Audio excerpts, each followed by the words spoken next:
Welcome back to Karthik bio academy. Dear friends, మనం school assistant బయాలజీలో కంటెంట్లో వీడియోలో కొన్ని చెప్పుకున్నాము. అదేవిధంగా మెథడాలజీ వీడియోస్ అనేవి కంటిన్యూగా చెప్పుకుంటూ వస్తున్నాము.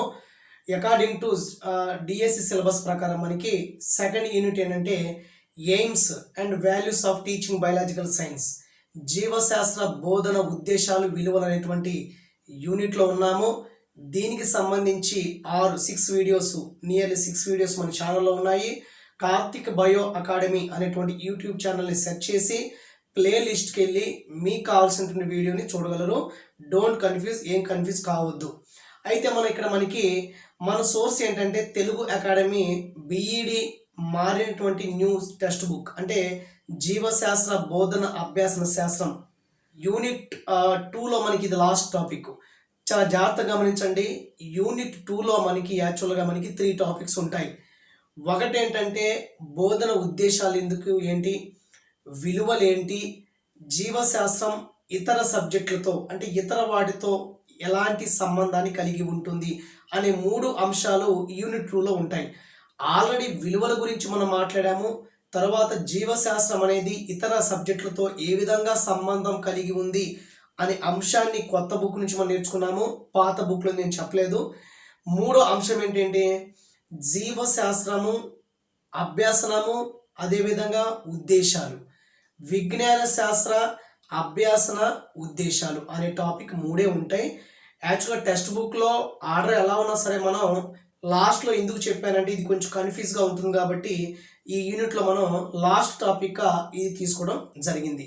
మనం లేట్ చేయకుండా వీడియోలోకి వెళ్ళి వీలైనంతగా ఎక్కువ ఇన్ఫర్మేషన్ని నా వీడియో నుంచి మీకు రావాలని ఆశిస్తూ, మీరు కూడా మీకు నచ్చినటువంటి మెటీరియల్ కావచ్చు, బీఈడి తెలుగు అకాడమీ బుక్స్ కావచ్చు, ఏదైనా సరే మీ ఓన్ వే మీరు కొనసాగించండి.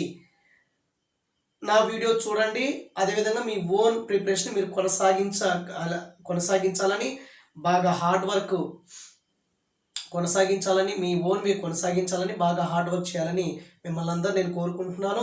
అయితే ఇక్కడ ఈ బోర్డు మీద ఇలా రాయడానికి కారణం ఏంటంటే మనం బాగా ఎక్స్ప్లెయిన్ చేసేవచ్చు, కానీ ఎవరైతే చదువుతున్నారో యాస్పిరెంట్ వాళ్ళు కూడా నోట్స్ ప్రిపేర్ చేసుకుంటారు అనే ఉద్దేశంతోనే టైం టేకన్ ఎక్కువగా తీసుకున్నా సరే నేను బోర్డు మీద రాయటం జరుగుతుంది. చూడండి, విజ్ఞాన శాస్త్ర అభ్యాసన ఉద్దేశాలు, విజ్ఞాన శాస్త్ర అభ్యాసన ఉద్దేశాలు, ఎయిమ్స్ ఆఫ్ లెర్నింగ్ సైన్స్ అంటున్నాడు. ఇక్కడ ఉద్దేశాలు, అదేవిధంగా అభ్యాసన, అదేవిధంగా సైన్స్ 3 విషయాలు వచ్చాయి. చాలా జాగ్రత్తగా గమనించండి. విజ్ఞాన శాస్త్ర అభ్యాసన ఉద్దేశాలు ఏంటి అంటే ఇక్కడ అభ్యాసనం అంటే ఏంటి, అదేవిధంగా ఉద్దేశం అంటే ఏంటి అనే విషయాన్ని ఒకసారి మనం గమనిస్తే, అభ్యాసనం అంటే ఏంటి, నేర్చుకోవటము. ఏదైనా ఒక కొత్త విషయాన్ని నేర్చుకోవటమే మనకి అభ్యాసన అవుతుంది. దాన్ని లెర్నింగ్ అని చెప్తాము ఇంగ్లీష్లో. అదేవిధంగా ఉద్దేశం అంటే ఏంటి, ఇంగ్లీష్లో ఎయిమ్ అని చెప్తాము. మరి ఉద్దేశం అంటే ఏంటంటే జీవశాస్త్రాన్ని ఎందుకు మనం నేర్చుకోవాలి, అది ఉద్దేశం అవుతుంది. విజ్ఞాన శాస్త్రాన్ని మనం ఎందుకు నేర్చుకోవాలి, అది ఉద్దేశం అవుతుంది. మ్యాథమెటిక్స్ని ఎందుకు నేర్చుకోవాలి, అదే ఉద్దేశము. సోషల్ స్టడీస్ని ఎందుకు నేర్చుకోవాలి, అదే ఉద్దేశం. అంటే ఏదైనా ఒక కొత్త విషయాన్ని నేర్చుకునేటప్పుడు దాన్ని ఎందుకు నేర్చుకోవాలి అని తెలిపేదే ఉద్దేశం అవుతుంది. దయచేసి గమనించండి, ఇక్కడ విజ్ఞాన శాస్త్ర అభ్యాసన ఉద్దేశాలు. సైన్స్ని చదవటం వల్ల మనం ఏమి నేర్చుకుంటామో, సైన్స్ను ఎందుకు చదవాలి అనే విషయాన్ని ఇక్కడ మనం చాలా జాగ్రత్తగా డిస్కస్ చేయాలి. కాబట్టి విజ్ఞాన శాస్త్ర అభ్యాసన ఉద్దేశాల్లో ముందు అసలు అభ్యాసనం అంటే ఏంటి, ఏం చెప్తుంది అభ్యాసనం, లెర్నింగ్ ఏం చెప్తుంది. అభ్యాసనం అంటే ఏదైనా ఒక కొత్త విషయాన్ని నేర్చుకుంటే అది అభ్యాసనం అవుతుంది, మీకు తెలిసిందే. తర్వాత ఉద్దేశం అంటే ఏంటి, ఎందుకు నేర్చుకోవాలి అని చెప్పేదే ఉద్దేశం. బయాలజీని కానీ సైన్స్ని కానీ ఎందుకు నేర్చుకోవాలి అనే ప్రశ్న వచ్చినప్పుడు అది ఉద్దేశానికి దారితీస్తుంది. హోప్ మీకు అర్థమైంది అనుకుంటున్నాను. ఒకటేంటంటే అభ్యాసనము, 2 ఏంటంటే ఉద్దేశము. విజ్ఞాన శాస్త్ర అభ్యాసన ఉద్దేశం, సైన్స్ని ఎందుకు నేర్చుకోవాలి, సైన్స్లో కొత్త విషయాలు నేర్చుకోవాలి. అదే విజ్ఞాన శాస్త్ర అభ్యాసన ఉద్దేశాలు. అభ్యాసనం అంటే ఏదైనా ఒక విషయాన్ని నేర్చుకోవాలనుకోవటము, ఉద్దేశం అంటే ఎందుకు నేర్చుకోవాలి ఆ విషయాన్ని చెప్పేదే ఉద్దేశం. ఉద్దేశం అంటే ఎయిమ్ అవుతుంది, అభ్యాసన అంటే లెర్నింగ్ అవుతుంది. ఇది మనకున్నటువంటి టైటిల్. హోప్ అర్థమైంది అనుకుంటున్నాను. నెక్స్ట్ ఇక్కడ చూస్తే మనకి టెర్మినాలజీ చూసి మీరు భయపడకండి. బయాలజీ మెథడాలజీలో కానీ ఏ మెథడాలజీ తీసుకున్నా సరే, మనకి ఏ మెథడాలజీ తీసుకున్నా సరే వచ్చేది 16 మార్కులే, 32 క్వశ్చన్స్ ఉంటాయి. ప్రతి యూనిట్ నుంచి ఒక 2-3 క్వశ్చన్స్ వస్తాయి. కానీ ఇక్కడ బయాలజీ మెథడాలజీ చదివేటప్పుడు చాలామంది అభ్యర్థులు కొంచెం ఇబ్బంది పడుతుంటారు టెర్మినాలజీ వల్ల. ఏం ఇబ్బంది లేదు, దాన్ని సింప్లిఫై చేయడానికే మన కార్తిక్ బయో అకాడమీ అనే ఛానల్ ఉంది. సో ఇక్కడ చూస్తే ఫస్ట్ పాయింట్ ఒక 8 పాయింట్లు రాశాను. ఇవి అంటే విజ్ఞాన శాస్త్రం యొక్క అభ్యాసన ఉద్దేశాలు అవుతాయి. అసలు జీవశాస్త్ర అభ్యాసన ఉద్దేశాల్లో ఏమొస్తాయి, ఎందుకు విజ్ఞాన శాస్త్రాన్ని మనం నేర్చుకోవాలి అనే విషయాన్ని చూస్తే ఇక్కడ ముందు నేను సైన్స్ సూత్రాలు, సత్యాలు, వాటి వినియోగం, సంజ్ఞానాత్మక వికాస దశకు అనుకూలంగా తెలుసుకోవడము. మళ్ళీ చదువుతాను చూడండి. సైన్స్ యొక్క సూత్రాలు, సైన్స్ సత్యాలు అంటే వాటి వినియోగం, సూత్రాలు సత్యాలు ఎక్కడ ఉపయోగించాలి అనేది సంజ్ఞానాత్మక వికాస దశకు అనుకూలంగా తెలుసుకోవటము. సో ఈ మీ లైన్ మీకు అర్థమైంది అనుకుంటున్నాను. అర్థం కాకపోతే ఒకసారి చూడండి. అంటే సంజ్ఞానాత్మక వికాస దశలు అని చెప్తున్నాము. వికాసంలో అనేక దశలు ఉంటాయి. దాంట్లో ఒకటి సంజ్ఞానాత్మక వికాస దశ. అంటే ఇది మెదడుకు సంబంధించింది, బుద్ధికి సంబంధించింది. సైన్స్ యొక్క సూత్రాలు కావచ్చు, సత్యాలు కావచ్చు, వాటి వినియోగం. సైన్స్లో ఉన్నటువంటి సూత్రాలు, సైన్స్లో ఉండేటువంటి సత్యాలు విద్యార్థికి ఎలా బోధించాలి అంటే సంజ్ఞానాత్మక వికాస దశకు అనుకూలంగా బోధించాలి. ఒక ఎల్కేజీ పిల్లవాడిని తీసుకొచ్చి 10th క్లాస్ బయాలజీ లెసన్ చెప్తే అర్థమవుతుందా? అర్థం కాదు. 2nd క్లాస్ అబ్బాయిని తీసుకొచ్చి ఇంటర్మీడియట్ లెసన్ చెప్తే అర్థం కాదు. అంటే శిశువు అంటే ఒక విద్యార్థి అనేవాడు తరగతి 1వ తరగతి నుంచి 2వ తరగతికి వచ్చినప్పుడు వాడికి కొంచెం మైండ్ డెవలప్ అవుతుంది. అలాగా 2, 3, 4, 5 10th క్లాస్ వచ్చే వరకు తన యొక్క మైండ్ కొంచెం డెవలప్ అవుతుంది. ఇక్కడ ఈ ఫస్ట్ లైన్ మనకి ఏం చెప్తుందంటే విద్యార్థికి ఏ దశలో చెప్పాల్సినటువంటి పాఠాలు ఆ దశలోనే చెప్పాలి. వాడి మైండ్కి అనుగుణంగా బోధించాలి. వాడు మైండ్ బుద్ధి అనేది అర్థం చేసుకునే విధంగా బోధించాలి. అంటే ఇక్కడ ఏంటి రాశాను చూడండి. నాలెడ్జ్ అనుగుణంగా బోధన జరగాలి, అంటే జ్ఞానాన్ని అనుగుణంగా బోధన జరగాలి. అంటే శిశువుకి ఏ క్లాసులో ఎంత విషయం అందించాలో అంతే విషయాన్ని అందించాలి, కానీ ఎక్కువ విషయాన్ని అందించకూడదు. కాబట్టి ఇక్కడ సైన్స్ యొక్క సూత్రాలు కావచ్చు, సైన్స్ యొక్క సత్యాలు కావచ్చు, వాటి వినియోగం కావచ్చు, విద్యార్థి యొక్క సంజ్ఞానాత్మక వికాస దశకు అనుకూలంగా బోధన జరగాలి. పిల్లవాడు ఎదిగే కొద్దీ పాఠ్యాంశాల్లో కఠినతను పెంచాలి, ఒకేసారి పెంచకూడదు. కాబట్టి విద్యార్థి అనేవాడు ఎల్కేజీ నుంచి 10వ క్లాస్ వచ్చే వరకు ఈ యొక్క క్లాసుల్లో ఒక్కొక్క క్లాసులో వాడికి ఆ క్లాసు అంటే ఆ ఏజ్కి తగ్గట్టుగా, ఆడి వయసుకు తగ్గట్టుగా బోధన జరగాలి. అలా కాకుండా 2nd క్లాస్ విద్యార్థిని తీసుకొచ్చి ఇంటర్మీడియట్ లెసన్ చెప్తే వాడు మైండ్ అంత డెవలప్ కాదు. కాబట్టి ఒక విద్యార్థికి సైన్స్లో ఉన్నటువంటి సూత్రాలు కావచ్చు, సైన్స్లో ఉన్నటువంటి నియమాలు కావచ్చు, లేదా సత్యాలు కావచ్చు, వాడి వయస్సు తగ్గట్టుగా, వాడికి వయస్సుకు అనుగుణంగా మాత్రమే మనం బోధిస్తే ఆ బోధన, ఆ విజ్ఞాన శాస్త్రం యొక్క బోధన అనేది లేదా అభ్యాసనం అనేది చాలా ఫలవంతంగా మారుతుందని అర్థం. అంటే ఒక్క లైన్లో ఇంత మీనింగ్ ఉంది. ఈ లైన్లో కీ పాయింట్ ఏంటంటే కాగ్నేటివ్ డెవలప్మెంట్, సంజ్ఞానాత్మక వికాస దశ అనేది కీ పాయింట్. దీన్ని బట్టి మనం ఏం చెప్పొచ్చు అంటే విద్యార్థికి ఒక్కొక్క దశలో జ్ఞానం అభివృద్ధి చెందుతుంది. 1వ తరగతిలో కొంచెం జ్ఞానం అభివృద్ధి చెందుతుంది, 2వ తరగతిలో కొంచెం ఎక్కువ జ్ఞానము, 3వ తరగతిలో ఇంకా కొద్దిగా జ్ఞానము. ఇలాగ జ్ఞానం అనేది విద్యార్థి ఇంటర్మీడియట్ డిగ్రీకి వచ్చిన తర్వాత జ్ఞానం చాలా అభివృద్ధి జరుగుతుంది. ఆ జ్ఞానాన్ని తగ్గట్టుగా మనం స్కూల్లో లెసన్ చెప్తే విద్యార్థి చాలా చక్కగా అవగాహన చేసుకుంటాడు.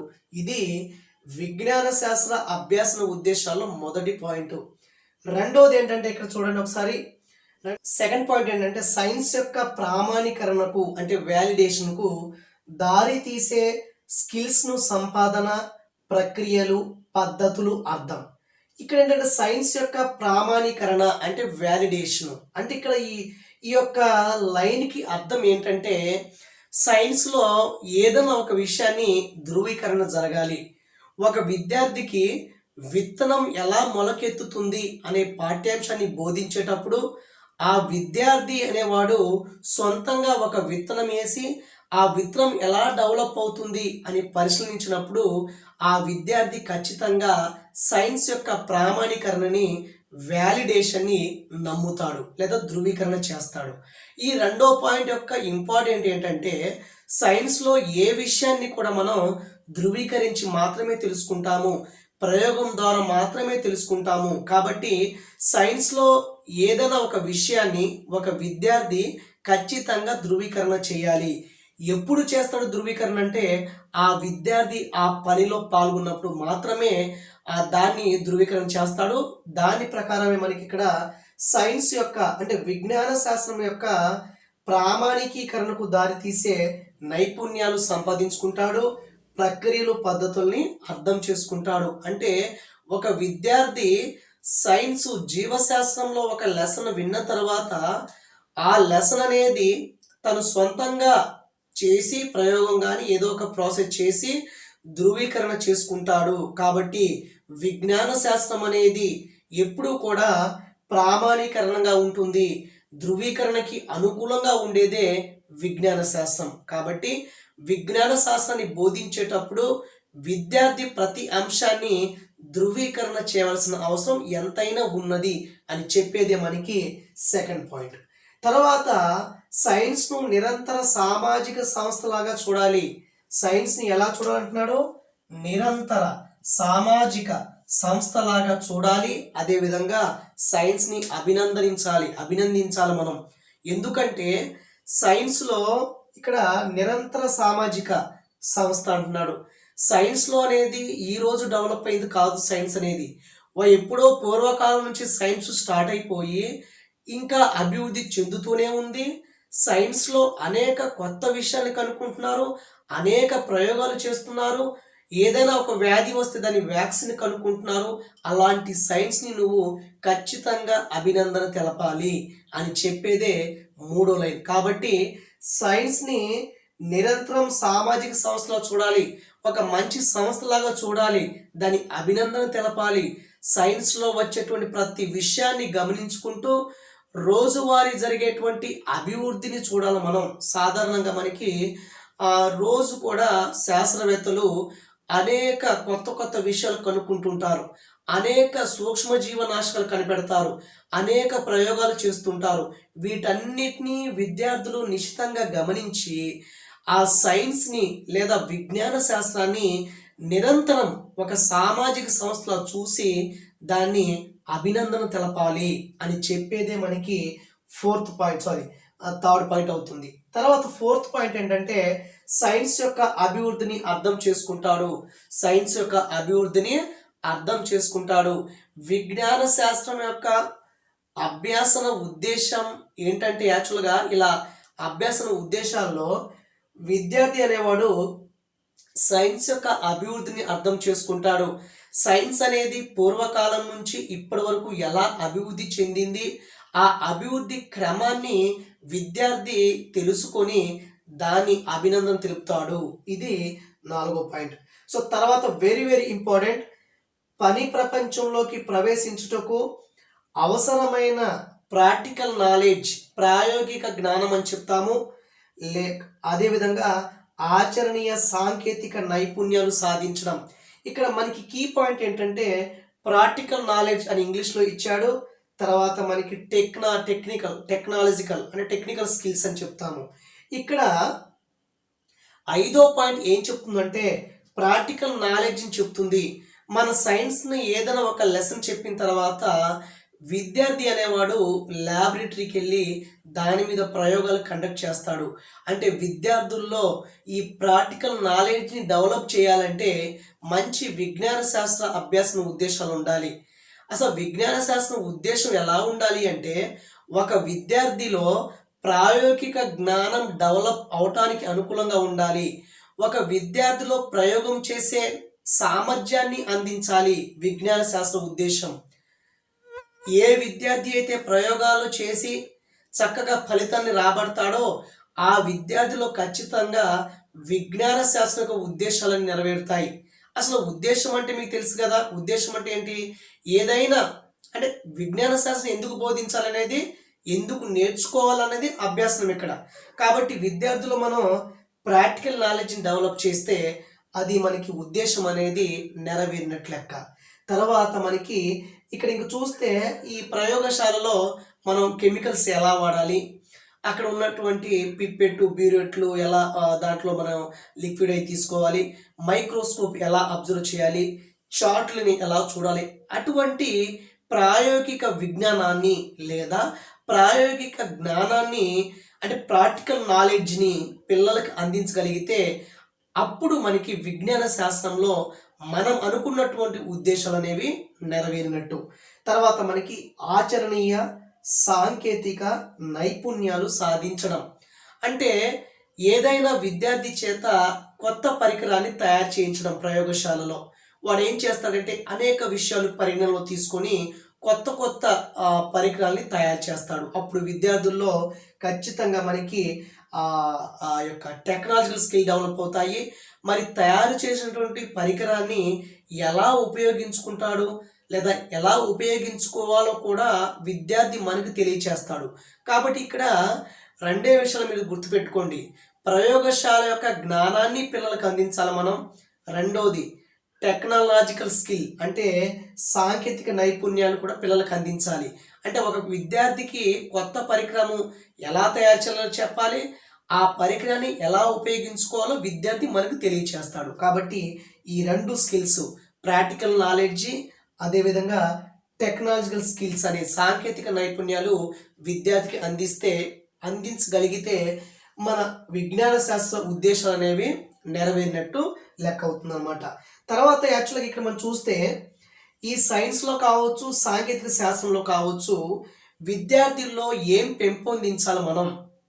అసలు విజ్ఞాన శాస్త్రం బోధన చేసేటప్పుడు విజ్ఞాన శాస్త్రంలో అదేవిధంగా సాంకేతిక శాస్త్రంలో విద్యార్థుల్ని మనం ఎలాగా తయారు చేయాలంటే ఎక్కువ విద్యార్థులు అనేవాళ్ళు క్యూరియాసిటీతో ఉండాలి, ఎక్కువ కుతూహలంతో ఉండాలి. అంటే ఏదైనా ప్రయోగం చేసేటప్పుడు నెక్స్ట్ ఏం జరుగుతుంది అనే ఒక యాంగ్జైట్మెంట్తో ఉండాలి.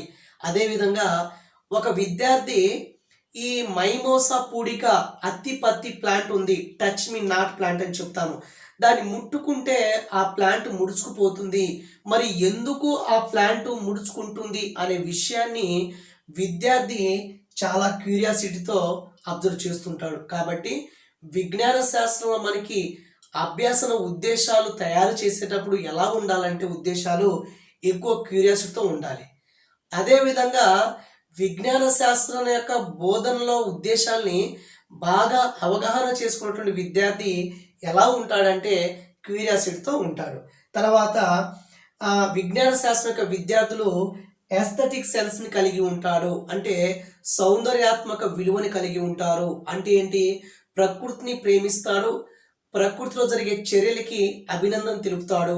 ఇవన్నీ ఎలా ఎప్పుడు వస్తాయంటే విజ్ఞాన శాస్త్రం ఉద్దేశాల ద్వారా నెరవేరుతాయి, గుర్తుపెట్టుకోండి. తర్వాత క్రియేటివిటీ.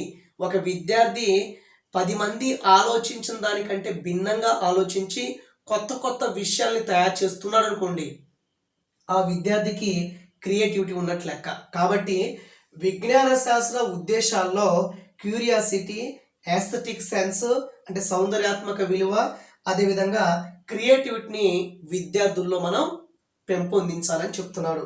సో తర్వాత విద్యార్థులు నిజాయితీ నేర్పించాలి మనం. ఈ విజ్ఞాన శాస్త్ర బోధనలో ఉద్దేశంలో ఇంకేంటంటే నిజాయితీని విద్యార్థుల్లో పెంపొందించాలి.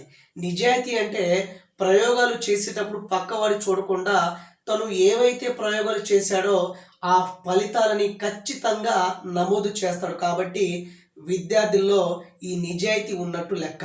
అదేవిధంగా మనకి విద్యార్థుల్లో ఈ బోధన ఉద్దేశాల ద్వారా ఏం పెంపొందించాలి అంటే సహకార ధోరణిని పెంపొందించాలి. ఒకరినొకరు సహాయం చేసుకునే ఆ అలవాటుని పెంపొందించాలి. తర్వాత పర్యావరణ పరిరక్షణకు విలువలు అవలంబించాలి. అంటే ఈ విజ్ఞాన శాస్త్ర అభ్యాసన ఉద్దేశాల వల్ల విద్యార్థుల్లో మనకి పర్యావరణాన్ని విలువని పెంపొందించాలి. అంటే తన చుట్టూ ఉండేటువంటి పర్యావరణాన్ని కాపాడుకునే విధంగా విద్యార్థిని మనం తయారు చేయాల్సిన అవసరం ఉంటుంది. సో తర్వాత ఏమంటున్నాడంటే మనకి విద్యార్థుల్లో శాస్త్రీయ దృక్పథం అభివృద్ధి చెందించాలి. అంటే ఏదైనా ఒక విషయాన్ని మిగతా వాడికంటే భిన్నంగా ఆలోచించాలి. ఫర్ ఎగ్జాంపుల్ ఒక ఊరిలో ఒక అబ్బాయికి తేలు కుట్టిందనుకోండి. తేలు కుట్టిన తర్వాత చాలామంది మంత్రాలు అని చెప్పేసి అక్కడెక్కడ తీసుకెళ్తుంటారు ఆ పేషెంట్ని. కానీ విజ్ఞాన శాస్త్రాన్ని అభ్యసించిన విద్యార్థికి ఏమని చెప్తాడు, మీరు హాస్పిటల్కి తీసుకెళ్ళండి, అక్కడ ఇంజెక్షన్ చేస్తారని చెప్తాడు అనమాట. అంటే ఏంటంటే ఇక్కడ విజ్ఞాన శాస్త్ర అభ్యాసన ఉద్దేశాల్లో విద్యార్థుల్లో శాస్త్రీయ దృక్పథాన్ని అభివృద్ధి చేసే విధంగా ఉండాలి. ఉద్దేశాలు ఎలా ఉండాలి? విద్యార్థుల్లో సైంటిఫిక్ యాటిట్యూడ్ని డెవలప్ చేయాలి. ఏదైనా ఒక విషయాన్ని శాస్త్రవేత్త ఎలాగైతే ఆలోచిస్తాడో అలాగే పిల్లవాడు ఆలోచించే విధంగా వాడికి మనం సహాయం చేయాలి. అంటే మన ఉద్దేశాలు ఆ వేలో మనకు ఉండాలి, అలా ఉండాలి. తర్వాత మనకి సంశయవాదాన్ని ప్రోత్సహించాలి పిల్లల్లో. ఈ విజ్ఞాన శాస్త్ర అభ్యాసన ఉద్దేశాల ద్వారా పిల్లల్లో మనకి సంశయవాదం, క్రిటిసిజం అంటే హెల్దీ కామెంట్ చేయాలి, అంటే హెల్దీ విమర్శ చేయాలి, ఆరోగ్యకరమైనటువంటి విమర్శ చేయాలి. ప్రయోగం పక్కవాడిది, ఒక పక్క విద్యార్థి ఆ ప్రయోగం ఫెయిల్ అయినప్పుడు వాడికి ఎలాగా చేయాలంటే ఇంకో విద్యార్థి సంశయవాదంలో విమర్శించాలి. అంటే విమర్శ అనేది ఎలా ఉండాలి అంటే ఆరోగ్యకరంగా ఉండాలి. అటువంటి సంశయవాదాన్ని పెంచాలి అంటే పిల్లల్లో దానికి అనుగుణంగా ఈ యొక్క విజ్ఞాన శాస్త్రం యొక్క అభ్యసన ఉద్దేశాలు అనేవి ఉండాలి. తర్వాత చూస్తే మనకి క్లిష్టమైన ఆలోచన. ఒక విద్యార్థికి ఏదైనా ఒక సమస్య వచ్చినప్పుడు చాలా క్లిష్టంగా ఆలోచిస్తాడు. క్లిష్టంగా ఆలోచించి తన యొక్క ఆ యొక్క ప్రాబ్లంని తానే సాల్వ్ చేసుకుంటాడు. అటువంటి క్లిష్టమైనటువంటి ఆలోచన పెంపొందించాలి అంటే దానికి అనుగుణంగా జీవశాస్త్ర లేదా విజ్ఞాన శాస్త్ర అభ్యసన ఉద్దేశాలు అనేవి ఉండాలి. తర్వాత ఏం చెప్తున్నారంటే మనకి భయము, పక్షపాతం నుండి స్వేచ్ఛ ఉండాలి.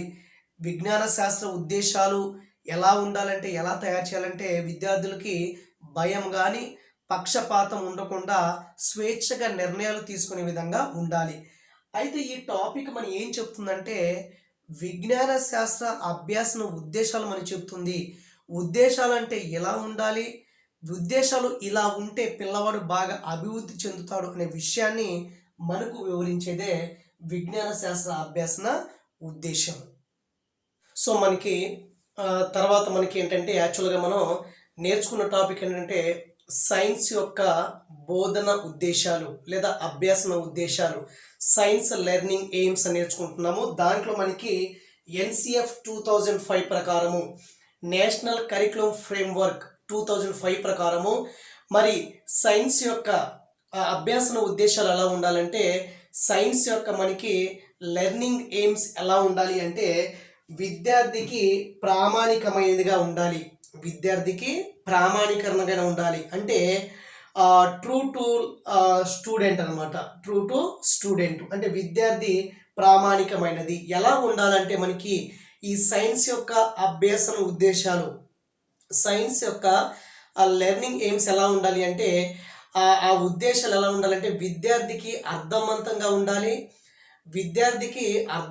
ఉండాలి. అదేవిధంగా విద్యార్థి అనేవాడు అభ్యాసనలో బాగా ఆనందం పొందే విధంగా, అంటే అభ్యాసనలో ఆనందంగా నిమగ్నం అయ్యే విధంగా ఆ యొక్క సైన్స్ యొక్క అభ్యాసన ఉద్దేశాలు ఉండాలి. సైన్స్ యొక్క లెర్నింగ్ ఎయిమ్స్ ఎలా ఉండాలి అంటే విద్యార్థికి ప్రామాణికమైనదిగా ఉండాలి. విద్యార్థికి ప్రామాణికమైనదని చెప్తాము అంటే ఈ సైన్స్ యొక్క అభ్యాసన ఉద్దేశాలు అనేవి ఎలా ఉండాలంటే ఒక విద్యార్థికి అర్థవంతంగా అర్థమయ్యేలా ఉండాలి. అదేవిధంగా ఒక విద్యార్థి ఆనందంగా అభ్యాసనంలో పాల్గొనే విధంగా ఈ యొక్క సైన్స్ యొక్క అభ్యాసన ఉద్దేశాలనేవి ఉండాలి.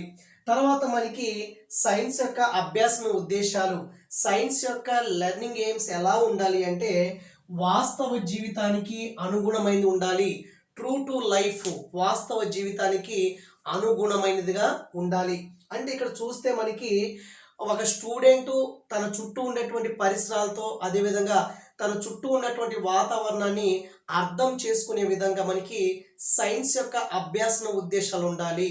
తర్వాత మనకి సైన్స్ యొక్క అభ్యాసన ఉద్దేశాలు ఎలా ఉండాలంటే వాస్తవ జీవితానికి అనుగుణమైనదిగా ఉండాలి. అంటే ట్రూ టు లైఫ్ అని చెప్తాము. స్టూడెంట్ యొక్క ట్రూ టు లైఫ్ అంటే ఒక విద్యార్థి తన చుట్టూ ఉండేటువంటి పరిసరాలతో మంచి సంబంధాన్ని కలిగే విధంగా ఉండాలి. ఒక విద్యార్థి తన చుట్టూ ఉన్నటువంటి వాతావరణంతో మంచి రిలేషన్ పెంచుకోవటానికి అనువుగా మనకి సైన్స్ యొక్క అభ్యాసన ఉద్దేశాలు అనేవి ఉండాలి. తర్వాత మనకి సైన్స్ యొక్క లెర్నింగ్ ఎయిమ్స్, సైన్స్ యొక్క అభ్యాసన ఉద్దేశాలు ఎలా ఉండాలి అంటే వాస్తవ విజ్ఞానానికి అనుగుణమైనది ఉండాలి. వాస్తవ విజ్ఞానానికి ట్రూ టు సైన్స్ అంటే ట్రూ టు సైన్స్ అని చెప్తాము. వాస్తవ విజ్ఞానానికి అనుగుణమైనదిగా ఉండాలి. అంటే అర్థం ఏంటంటే ఒక విద్యార్థి సైన్స్లో ఉన్నటువంటి ముఖ్యమైనటువంటి పాఠ్యాంశాలను అర్థం చేసుకునేలా ఉండాలి. అదేవిధంగా విద్యార్థి అనేవాడు ఈ సైన్స్లో ఉన్నటువంటి మంచి మంచి లెసన్స్ని అర్థం చేసుకునే విధంగా ఈ యొక్క సైన్స్ యొక్క అభ్యాసన ఉద్దేశాలు అనేవి ఉండాలి. ఇది మనకి సైన్స్ యొక్క అభ్యాసన ఉద్దేశాలు, లెర్నింగ్ ఎయిమ్స్ అని చెప్తాము. ఇది ఒక టాపిక్ కంప్లీట్ అయింది. రెండో టాపిక్ అంటే మనకి చాలా ఇంపార్టెంట్. చూడండి, ఇక్కడ చూస్తే మోస్ట్ ఇంపార్టెంట్ ఇది తెలుగు అకాడమీ బుక్లో ఉంది. కన్ఫ్యూజ్ కాకండి, వీడియోని ఎక్కడ కూడా స్కిప్ చేయవద్దు దయచేసి. సైన్స్ యొక్క ప్రక్రియ నైపుణ్యాల్ని అభివృద్ధి చేయటము. సైన్స్ యొక్క ప్రక్రియ నైపుణ్యాలని, ప్రాసెస్ స్కిల్స్ని అభివృద్ధి చేయడం అని చెప్తున్నాడు. ఏంటి ప్రాసెస్ స్కిల్స్ మనకి ఎక్కడ వచ్చింది? యూనిట్ 1లో మీకు చెప్పాను, ప్రాసెస్ స్కిల్స్ గురించి చెప్పాను, ప్రక్రియ గురించి చెప్పాను. అంటే ఏదైనా ఒక విషయాన్ని కనుగొనేటప్పుడు చేసే పనిని ఏమని చెప్తామంటే ప్రక్రియ అని చెప్తాము. అది ఎలాగో ఒక ఎగ్జాంపుల్ ద్వారా మీకు వివరించడానికి ప్రయత్నం చేస్తాను. సో సైన్స్ యొక్క ప్రక్రియ నైపుణ్యాల్ని అభివృద్ధి చేయడం అని చెప్తున్నాడు. అంటే విజ్ఞాన శాస్త్రం యొక్క ప్రక్రియ నైపుణ్యాలని అభివృద్ధి చేయటము. ప్రక్రియ నైపుణ్యాలు అంటే ప్రాసెస్ స్కిల్స్ అని చెప్తాము. ప్రాసెస్ స్కిల్స్ అంటే ప్రతి ఒక్క విద్యార్థిలో మనం ప్రాసెస్ స్కిల్స్ని డెవలప్ చేయాలి. మరి ప్రాసెస్ స్కిల్, ప్రక్రియ నైపుణ్యాలు అంటే ఏంటో ఒకసారి చూద్దాము. ఇది చాలా జాగ్రత్తగా గమనించండి. ఇక్కడ సైన్స్ అనేది ఒక ప్రక్రియ. ఎందుకంటే సైన్స్లో ఏదైనా ఒక విషయాన్ని కనుగొనేటప్పుడు మనం కొన్ని పనులు చేస్తున్నాము. ఆ పనినే మనం ప్రాసెస్ లేదా ప్రక్రియ అని చెప్తున్నాను. దీని గురించి అర్థం కావాలంటే యూనిట్ 1లో సెకండ్ కానీ థర్డ్ కానీ వీడియో చూస్తే మీకు క్లారిటీగా అర్థమవుతుంది. సైన్స్ అనేది ఒక ప్రక్రియ అంటున్నాడు. ముందు మనం ఏం నేర్చుకోవాలంటే ఇప్పుడు మనకి ప్రాసెస్ స్కిల్ గురించి ఇంట్రడక్షన్ నేర్చుకున్న తర్వాత ప్రాసెస్ స్కిల్ గురించి డెప్త్గా నేర్చుకోవాలి. ఇక్కడ ఏం చెప్తున్నాడు? ఇక్కడ చూస్తే సైన్స్ యొక్క ప్రక్రియ నైపుణ్యాన్ని అభివృద్ధి చేయటము. సైన్స్ యొక్క ప్రక్రియ నైపుణ్యాలని అభివృద్ధి చేయటము. దీంట్లో మనకి సైన్స్ అనేది ఒక ప్రక్రియ అని చెప్తున్నాడు. ఏంటి ఆ ప్రక్రియ అంటే యాక్చువల్గా ఒక ఎగ్జాంపుల్ తీసుకుంటున్నాను. విత్తనాలు నీటిలో మునుగుతాయా తేలుతాయా అనేటువంటి సత్యాన్ని మనం తెలుసుకోవాలనుకోండి. విత్తనాలు నీటిలో మునుగుతున్నాయా లేదా తేలుతాయా అనేటువంటి ఒక సత్యాన్ని తెలుసుకోవాలంటే మనం ఏం చేయాలి? ఇక్కడ సైన్స్ అంటేనే ప్రక్రియ అంటే చేసిన పని, ఒక వర్క్ని మనం ప్రక్రియ అని చెప్తాము. విత్తనాలు నీటిలో మునుగుతాయా, విత్తనాలు నీటిలో తేలుతాయా అనేటువంటి ఒక యాక్టివిటీ ఇచ్చినప్పుడు ఆ సత్యాన్ని మనం తెలుసుకోవాలంటే, విత్తనాలు మునుగుతాయా తేలుతాయా అనేటువంటి సత్యాన్ని తెలుసుకోవాలంటే కొన్ని పద్ధతులు ఉంటాయి. ముందేం చేస్తాం మనం? చాలా జాగ్రత్తగా గమనించండి. అబ్జర్వేషన్ చేస్తాము, విత్తనాల్ని చేతిలో పట్టుకొని మనం అబ్జర్వేషన్ చేస్తాం. కాబట్టి ఏదైనా ఒక ఆ స్కిల్ ప్రాసెస్ స్కిల్లో ఫస్ట్ స్టెప్ ఏంటంటే పరిశీలన చేయటము, అబ్జర్వేషన్ గుర్తుపెట్టుకోండి. సో అబ్జర్వేషన్ అంటే మనం చేతితో తీసుకుని మన విత్తనాలు చూసాము. చూసిన తర్వాత క్వశ్చనింగ్ ప్రశ్నించుకున్నాం, మనకి మనమే ప్రశ్నించుకున్నాము. ఈ విత్తనాలు మునుగుతాయా తేలుతాయా అని క్వశ్చనింగ్ మనలో మనం చేసుకున్నాము. తర్వాత హైపోథీసిస్ అంటే ఊహించాము. ఏం ఊహించాము? కొన్ని విత్తనాలు మునగొచ్చు, కొన్ని విత్తనాలు తేలొచ్చు అని చెప్పేసి మనకి మైండ్లో ఊహ వచ్చింది. దాన్ని హైపోథీసిస్ అని చెప్తాము. హైపోథీస్ చేసుకున్నాము. తర్వాత మనకి ఎక్స్పెరిమెంటింగ్ అంటే ప్రయోగం చేసాము. 2 గ్లాసులు తీసుకొని కొన్ని విత్తనాలు 2 గ్లాసులో మనం వేసిన తర్వాత కొన్ని విత్తనాలు మునుగుతాయి, కొన్ని విత్తనాలు తేలుతాయి అనేటువంటి ప్రయోగాన్ని మనం చేసాము. అంటే ఎక్స్పెరిమెంట్ని చేసాము. తర్వాత మనకి నిర్ధారణ చేసుకున్నాము.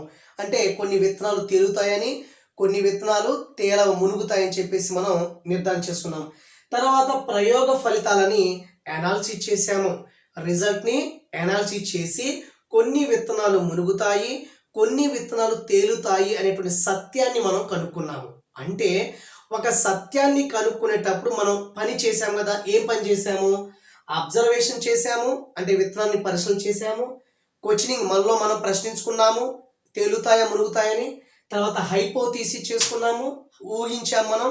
తర్వాత ఎక్స్పెరిమెంట్ ప్రయోగం చేసాము, నిర్ధారించుకున్నాము, ప్రయోగ ఫలితాన్ని విశ్లేషణ చేసుకున్నాము. ఇదంతా పనే కదా. అంటే అబ్జర్వేషను, క్వశ్చనింగు, హైపోథీసిస్, ఎక్స్పెరిమెంటింగ్, నిర్ధారణ, ప్రయోగ ఫలితాల విశ్లేషణ, ఇదంతా మనం ఏం చేసాము? పని చేసాము. ఏ పని చేసామంటే ఇక్కడ చూడండి, ఏ పని చేసామంటే విత్తనాలు నీటిలో మునుగుతాయా తేలుతాయా అనేటువంటి సత్యాన్ని కనుక్కోవటానికి, ట్రూత్ని కనుక్కోవటానికి మనం ఇక్కడ పని చేసాం. మరి ఈ పనిని ఏమని చెప్తామంటే ప్రక్రియ లేదా ప్రాసెస్ అని చెప్తాము. ప్రక్రియ లేదా ప్రాసెస్. చివరికి మనం సత్యాన్ని తెలుసుకున్నాం. అంటే ఒక సత్యాన్ని తెలుసుకోవటానికి చేసేటువంటి పనిని మనం ప్రక్రియ అని చెప్తాము. ఏం పని చేస్తాము? విత్తనాల్ని అబ్జర్వేషన్ చేసాము, ఇక్కడ క్వశ్చనింగ్ చేసుకున్నాము, హైపోథీసిస్ చేసుకున్నాము, ఎక్స్పెరిమెంట్ చేసాము, నిర్ధారించుకున్నాము, ప్రయోగ ఫలితాన్ని విశ్లేషణ చేసుకున్నాం. ఇదంతా ఒక పని కదా. కాబట్టి సత్యాన్ని తెలుసుకోవటానికి చేసిన పనిని ఏమని చెప్తామంటే ప్రక్రియ లేదా ప్రాసెస్ అని చెప్తాము. చివరికి సత్యాన్ని మనం తెలుసుకుంటాము. అంటే ఇక్కడ ఏంటంటే సత్యమే. మన సత్యాన్ని తెలుసుకున్నాం కదా. విత్తనాలు నీటిలో మునుగుతాయా తేలుతాయా అనేటువంటి సత్యాన్ని మనం తెలుసుకున్నాం. ఆ సత్యాన్ని ఏమని చెప్తామంటే ఉత్పత్తి అని చెప్తాము. మరి చేసిన పనిని ఏమని చెప్తామంటే ప్రక్రియ అని చెప్తాము. చేసిన పనిని ఏమని చెప్తాము? ప్రక్రియ అని చెప్తాము. సత్యాన్ని ఏమని చెప్తాము? ఉత్పత్తి లేదా ప్రొడక్ట్ అని చెప్తాము. అంటే విత్తనాలు నీటిలో మునుగుతాయా తేలుతాయా అనేటువంటి సత్యాన్ని మనం కనుక్కున్నాము. సత్యాన్ని కనుక్కోవడానికి మనం కొంత పని చేశాము. కాబట్టి ఆ పనిని ఏమని చెప్తాము? ప్రాసెస్ అని చెప్తాము. ఓకే. మరి సత్యాన్ని కనుక్కున్నాం కదా. ఆ సత్యం ఏంటి? ఉత్పత్తి. చేసిన పని ఏంటి? ప్రక్రియ. అంటే ఇప్పుడు సైన్స్ అంటే ఏంటి? సైన్స్ అంటే ఉత్పత్తి ప్లస్ ప్రక్రియ, ప్రొడక్ట్ ప్లస్ ప్రాసెస్. ఇలాగ మనం ఏం చేస్తామంటే ఈ సైన్స్ యొక్క ప్రక్రియ నైపుణ్యాలని ఇలాగా మనం అభివృద్ధి చేస్తాం. చాలా జాగ్రత్తగా వినండి. చాలా ఈజీ. ఏదైనా ఒక విషయం గురించి, ఏదైనా ఒక విషయాన్ని లేదా ఒక సత్యాన్ని తెలుసుకునేటప్పుడు మనం స్టెప్ బై స్టెప్ పని చేస్తాము. ఆ పనిని ఏమని చెప్తాము? ప్రాసెస్ అని చెప్తాము. సత్యాన్ని తెలుసుకుంటాం కదా. వస్తుంది కదా సత్యం, లాస్ట్లో వచ్చే సత్యమే ఉత్పత్తి. కాబట్టి సైన్స్ అంటే ఉత్పత్తి ప్లస్ ప్రక్రియ, ప్రొడక్ట్ ప్లస్ ప్రాసెస్ అని యూనిట్ 1లో సెకండ్ వీడియోలో కానీ థర్డ్ వీడియోలో కానీ మీకు చెప్పున్నాను. ఒకసారి మీరు చూడండి. సో ఇది అయిపోయింది. ఇక్కడ సైన్స్ యొక్క ప్రక్రియ నైపుణ్యాన్ని అభివృద్ధి చేశాం.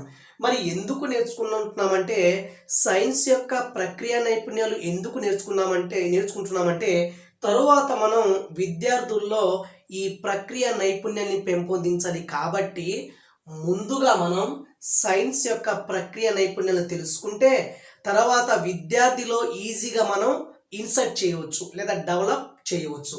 సో తర్వాత చూస్తే ఇంతవరకు మీకు అర్థమైంది అనుకుంటున్నాను. ఇక్కడ ఏమీ లేదు, సత్యమే ఉత్పత్తి, చేసిన పని వచ్చేసి ప్రక్రియ అవుతుంది. దయచేసి గుర్తుపెట్టుకోండి. తర్వాత ఇక్కడ ఇంపార్టెంట్ ఏంటంటే ఇంతవరకు మీకు అర్థమైంది అనుకుంటున్నాను. ఏం లేదు, ఇక్కడ ఏంటంటే సైన్స్ అనేది ఒక ప్రక్రియ అన్నాడు. ప్రక్రియ అంటే ఏంటి? విత్తనాలు నీటిలో మునుగుతాయా తేలుతాయా అనే సత్యాన్ని తెలుసుకోవడానికి కొంత పని చేశాం. ఇదంతా పని చేశాం కాబట్టి దీన్ని ప్రక్రియ అని చెప్తాము. అందుకే సైన్స్ అనేది ఒక ప్రక్రియ. సైన్స్ అనేది ఒక ఉత్పత్తి ఎందుకు? సత్యాన్ని మనం తెలుసుకున్నాం, ఆ ట్రూత్ను మనం తెలుసుకున్నాం కాబట్టి ఆ సత్యమే ఉత్పత్తి. కాబట్టి సైన్స్ అనేది ఉత్పత్తి ప్లస్ ప్రొడక్ట్ అవుతుంది, అంటే ప్రాసెస్ ప్లస్ ప్రొడక్ట్ అవుతుంది. సో దయచేసి గమనించండి. ఇక్కడ చూస్తే ఇది ఓకే. తర్వాత చూద్దాం.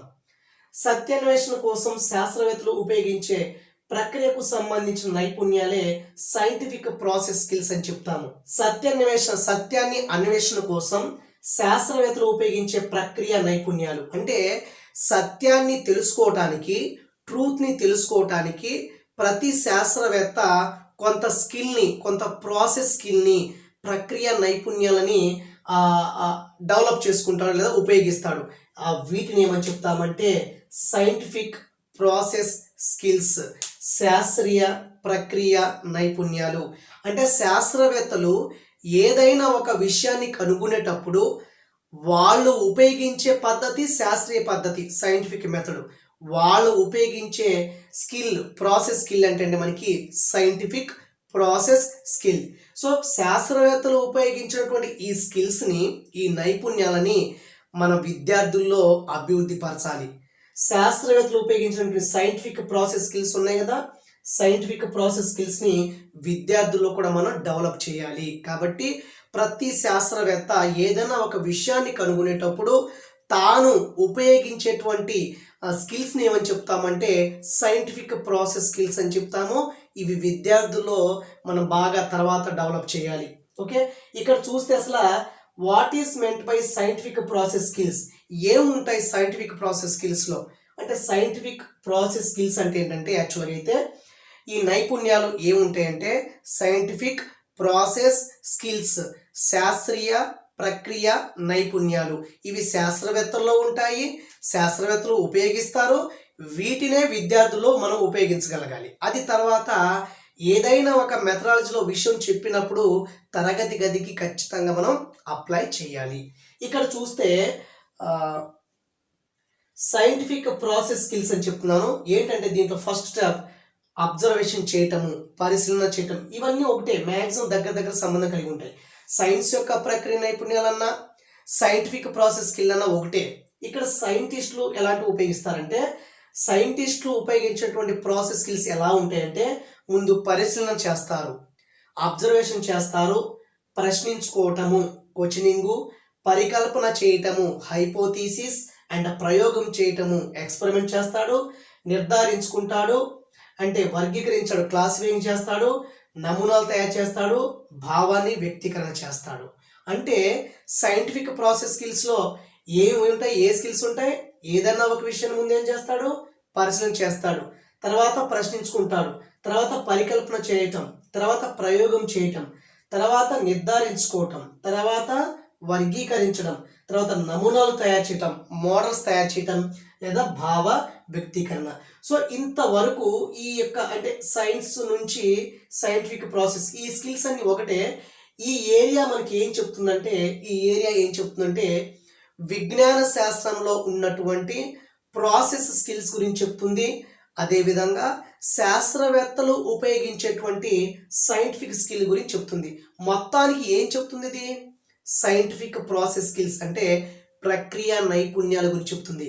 ప్రక్రియ ప్రాసెస్ అంటే ఏదైనా ఒక విషయాన్ని తెలుసుకునేటప్పుడు శాస్త్రవేత్త కావచ్చు, విద్యార్థి కావచ్చు, ఉపాధ్యాయుడు కావచ్చు, ఏదైనా ఏం చేస్తారంటే ఒక విషయాన్ని అర్థం చేసుకునేటప్పుడు లేదా ఒక విషయం గురించి ఆ రీసెర్చ్ చేసేటప్పుడు కొన్ని స్కిల్స్ని వాడతారు. వాటిని మనం ప్రక్రియ నైపుణ్యాలు అని చెప్తాము. ఈ ప్రక్రియ నైపుణ్యాలు ప్రాసెస్ స్కిల్స్ అనేవి మన విద్యార్థుల్లో అభివృద్ధి చేయగలగాలి. ఇదంతా కూడా మనకి సైంటిఫిక్ ప్రాసెస్ స్కిల్స్ అవుతుంది లేదా సైన్స్ యొక్క ప్రక్రియ నైపుణ్యాలు. ప్రక్రియ నైపుణ్యాలు అంటే ప్రక్రియ అంటే ఏదైనా ఒక విషయాన్ని కనుగొనేటప్పుడు చేసిన పనిని ప్రక్రియ అని చెప్తాము. కాబట్టి ఏదైనా ఒక విషయాన్ని కనుక్కోవటానికి మనం ఉపయోగించే స్కిల్స్ని మనం ప్రక్రియ నైపుణ్యాలు, ప్రాసెస్ స్కిల్స్ అని చెప్పొచ్చు. ఇది ఇంతవరకు ఇదే విద్యార్థుల్లో ఏం చేయాలంటే ఒకసారి చూడండి. ఇప్పుడు లెసన్లోకి రండి. ఇప్పుడు మనకి కాన్సెప్ట్లు రావాలి. అభ్యాసం యొక్క ఉద్దేశంలో అంటే సైన్స్ యొక్క అభ్యాసన ఉద్దేశాల్లో, సైన్స్ లెర్నింగ్ ఎయిమ్స్లో, సైన్స్ యొక్క అభ్యాసన ఉద్దేశాల్లో మరొక ముఖ్యమైనటువంటి అంశం ఏంటంటే విద్యార్థుల్లో ప్రక్రియ నైపుణ్యాన్ని పెంపొందించాలి లేదా విద్యార్థుల్లో ప్రక్రియ నైపుణ్యాన్ని అభివృద్ధి చేయగలగాలి. ఓకేనా? ఎందుకు చేస్తాం విద్యార్థులకి ప్రక్రియ నైపుణ్యం ఎందుకు అవసరము?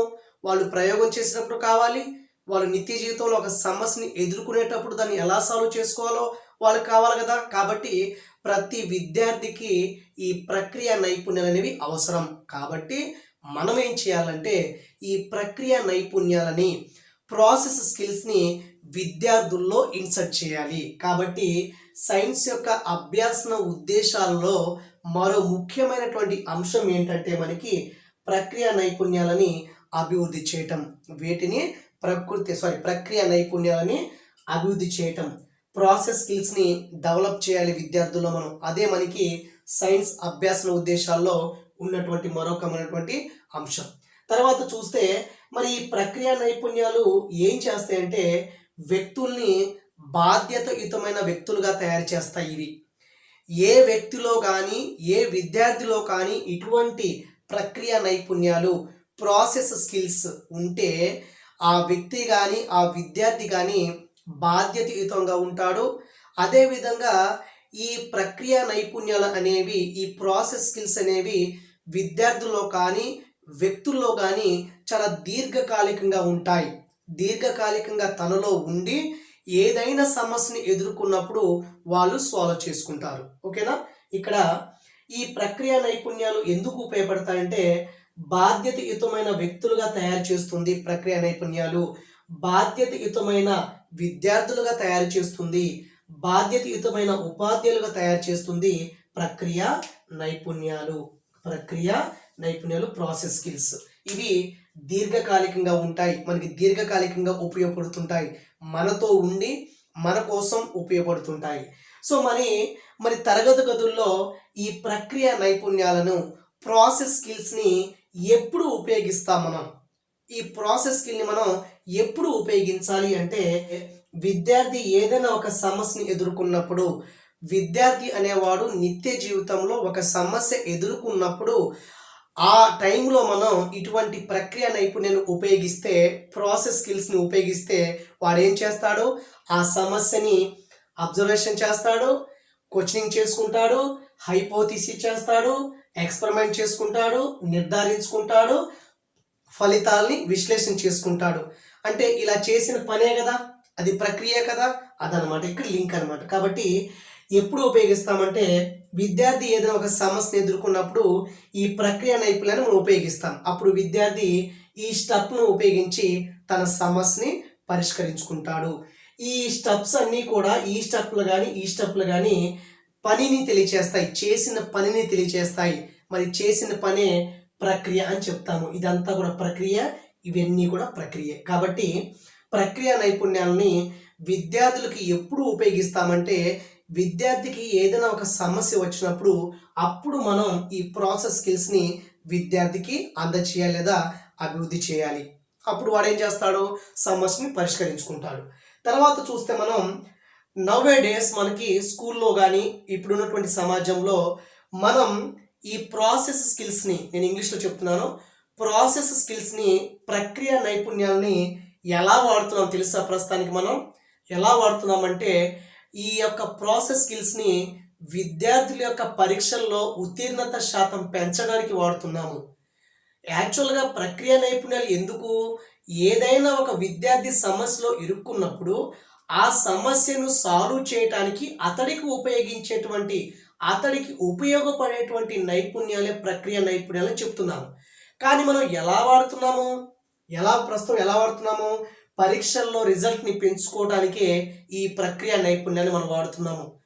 ఓకే, తర్వాత విద్యార్థులు ప్రక్రియలో ఎప్పుడు పాల్గొంటారు? యాక్చువల్గా ఈ ఈ యొక్క విద్యార్థులు ప్రక్రియలో లేదా పనిలో ఎప్పుడు పాల్గొంటారు? వాళ్ళు ఎప్పుడు పాల్గొంటారంటే యాక్చువల్గా ఒక ప్రయోగశాలలో ప్రయోగం ఏమవుతుందో మరియు ఆ ప్రయోగంలో ఏమి కనుక్కోవాలో అనే ప్రశ్నలకు సమాధానాన్ని వెతికే క్రమంలో ఈ విద్యార్థులు ప్రక్రియలో పాల్గొంటారు. అంటే పనిలో పాల్గొని ప్రక్రియ నైపుణ్యాలు ఉపయోగించుకుంటారు. ఇక్కడ చూడండి, విద్యార్థులు ప్రక్రియలో ఎప్పుడు పాల్గొంటారు?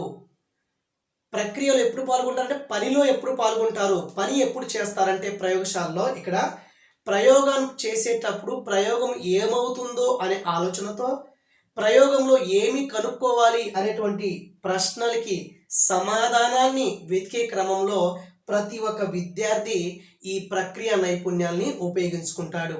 సో ప్రక్రియ నైపుణ్యాన్ని విద్యార్థి ఎప్పుడు ఉపయోగించుకుంటాడో, ప్రయోగం చేసేటప్పుడు ఈ ప్రయోగం ఏమైపోతుందో లేదా ఈ ప్రయోగంలో మనకి ఏం కనుక్కోవాలో అనే ప్రశ్నలకి సమాధానాలు ఇవ్వటానికి విద్యార్థి అనేవాడు ప్రక్రియ నైపుణ్యాన్ని ఉపయోగించుకుంటాడు. తర్వాత మనకి విద్యార్థుల్లో మనకి ఈ ప్రాసెస్ స్కిల్స్ని, ప్రక్రియ నైపుణ్యాల్ని ఎలా అభివృద్ధి చేయాలి? మనం విద్యార్థుల్లో ప్రక్రియ నైపుణ్యాన్ని ఎలా అభివృద్ధి చేయాలి? ఎలా అభివృద్ధి చేయాలంటే విద్యార్థులకి అవకాశం కల్పించాలి. ఒక సమస్య విద్యార్థికి ఇచ్చి ఆ సమస్యని తానే స్వయంగా పరిష్కరించే విధంగా కొంత అవకాశాన్ని కల్పించాలి. అంటే విద్యార్థి కేంద్రీకృత పద్ధతులను వాడాలి. ఉపాధ్యాయుడు ఇంటర్ఫియర్ కాకూడదు. అప్పుడు విద్యార్థి ఏం చేస్తాడంటే తనకు లభించినటువంటి అవకాశాన్ని సద్వినియోగం చేసుకొని ఏదైనా ఒక సమస్యని పరిష్కరించుకుంటాడు. మరి సమస్యని పరిష్కరించుకునేటప్పుడు ఏం వాడతాడు? వాడు ఈ ప్రాసెస్ స్కిల్స్ని వాడతాడు. వాడి తమ యొక్క సమస్యని పరిష్కరించుకుంటాడు. కాబట్టి విద్యార్థుల్లో ఈ ప్రక్రియ నైపుణ్యాలని అభివృద్ధి చేయాలి అంటే విద్యార్థులకు కూడా అవకాశం కల్పించాలి. ఏదైనా ఒక సమస్యని వాళ్ళకి ఇవ్వాలి విద్యార్థులకి. అప్పుడు వాళ్ళు ఈ ప్రక్రియ నైపుణ్యాలు ఉపయోగించి తమ సమస్యని వాళ్ళే కన్క్లూడ్ సమస్యని పరిష్కరించుకుంటారు. తర్వాత మనకి విద్యార్థులకి అబ్జర్వేషన్లో ఇన్వాల్వ్ చేయాలి. ప్రతి విషయాన్ని అబ్జర్వేషన్ చేసే విధంగా ఉండాలి. ప్రతి విషయంలో పిల్లవాడికి పరిశీలన చేసేటట్లు చేయాలి. కాబట్టి విద్యార్థులకి అవకాశాన్ని కల్పించాలి, విద్యార్థులకి పరిశీలనలో ఇన్వాల్వ్ చేయాలి. ఈ రెండు విధాల ద్వారా మనకి విద్యార్థుల్లో ప్రక్రియ నైపుణ్యాలు అనేవి బాగా డెవలప్ అవుతాయి. తర్వాత మనకి ఇది ఇక్కడ అయిపోయింది. మరి మనకి బయాలజీ పరంగా చూస్తే బయాలజీలో కూడా ప్రక్రియ నైపుణ్యాలు ఉన్నాయి.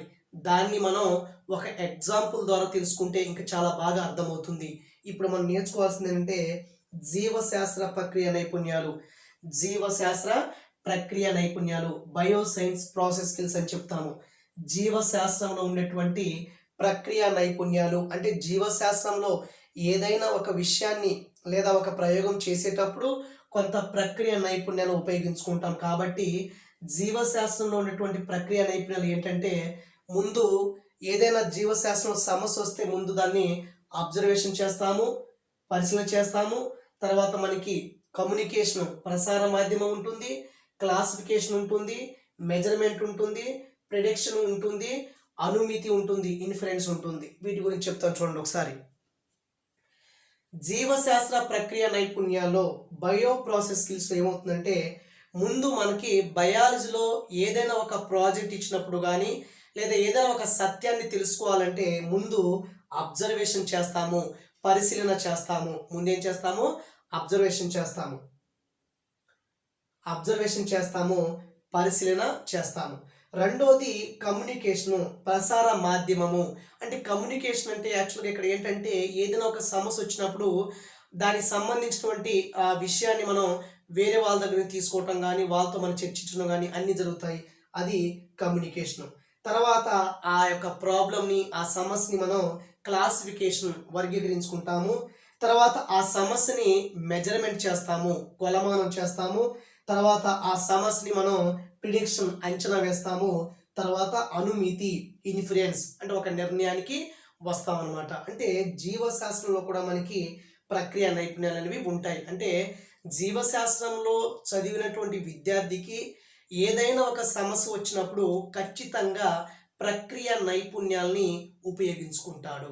సో తద్వారా ఇవన్నీ చేస్తే మనకేమవుతుంది, ఈ యొక్క జీవశాస్త్ర ప్రక్రియ నైపుణ్యాల ద్వారా మనం ఏవైతే లక్ష్యాలు ఏర్పరచుకున్నామో ఆ లక్ష్యాన్ని మనం సాధిస్తాం. మనం జీవశాస్త్ర ప్రక్రియలు బయో ప్రాసెస్ స్కిల్స్ అని చెప్తాము, లేదా బయాలజీ ప్రక్రియ నైపుణ్యాలు అని చెప్తాము. ఈ జీవశాస్త్ర ప్రక్రియలో ఏముంటుంది అంటే సుమారుగా మనకి 6 అంశాలు ఉంటాయి. దీంట్లో జీవశాస్త్రానికి సంబంధించి ప్రక్రియ నైపుణ్యాల్లో 6 లక్షణాలు అంటే 6 అంశాలు ఉంటాయి. దాంట్లో మనకి ఫస్ట్ వన్ ఏంటంటే మనకి పరిశీలన. ఇది కూడా మనకి ప్రాసెస్ స్కిల్స్ కింద వస్తుంది. బయాలజీలో ఉన్నటువంటి ప్రాసెస్ స్కిల్స్, అదేవిధంగా జీవశాస్త్రంలో ఉన్నటువంటి ప్రక్రియ నైపుణ్యాలు మనం గురించి ఒకసారి చూస్తే దీంట్లో మనకి 6 రకాలైనటువంటి అంశాలు ఉంటాయి. 6 రకాల జీవశాస్త్ర ప్రక్రియ నైపుణ్యాలు ఉంటాయి. అవేంటంటే మనకి ఫస్ట్ వన్ పరిశీలన అబ్జర్వేషన్, ప్రసార మాధ్యమం కమ్యూనికేషన్, వర్గీకరణ క్లాసిఫికేషన్, కొలమానం మెజర్మెంట్, అంచనా ప్రిడిక్షన్, అనుమితి ఇన్ఫ్లుయెన్స్ అని చెప్తాము. ఈ 6 రకాలైనటువంటి నైపుణ్యాలను మనం జీవశాస్త్రంలో ఉండేటువంటి లేదా ఏదైనా ఒక శాస్త్రవేత్త ఉపయోగించే ప్రక్రియ నైపుణ్యాలు అని చెప్పొచ్చు మనం. ఇక్కడ మనకి పరిశీలన అని చెప్తున్నాము అంటే ఏదైనా ఒక విషయాన్ని ముందుగా పరిశీలన చేయాలి. తర్వాత ప్రసార మాధ్యమము కమ్యూనికేషను అంటే మనం ఎలా ఉంటుందంటే విద్యార్థికి ఉపాధ్యాయుడికి కమ్యూనికేషన్ ఉండాలి. అదేవిధంగా ల్యాబ్లో విద్యార్థి మధ్య కమ్యూనికేషన్ ఉండాలి. తర్వాత ఏదైనా ఒక కొత్త విషయాన్ని కనుగొనేటప్పుడు అనేక శాస్త్రవేత్తల మధ్య అనేక సైంటిస్టుల మధ్య మనకి ఈ కమ్యూనికేషన్ అనేది ఉంటుంది. తర్వాత వర్గీకరణ క్లాసిఫికేషన్ అంటే ఏదైనా ఒక అంశాన్ని పరిశీలన చేసినప్పుడు దాన్ని వచ్చే ఫలితాన్ని బట్టి ఒక్కొక్క అంశాన్ని తీసుకొని వర్గీకరిస్తూ ఉంటారు. అంటే వచ్చిన ఫలితాన్ని బట్టి మొదటిసారిగా ఒక ఫలితం వచ్చింది, రెండవసారి ప్రయోగం చేస్తే ఇంకో ఫలితం వచ్చింది, మూడవసారి ప్రయోగం చేస్తే ఇంకో ఫలితం వచ్చిందని చెప్పేసి ఆ అంశాన్ని వర్గీకరణ చేసుకొని దాన్ని మెజర్మెంట్ చేయటం జరుగుతుంది. తర్వాత ఒక అంచనాకి రావటం జరుగుతుంది.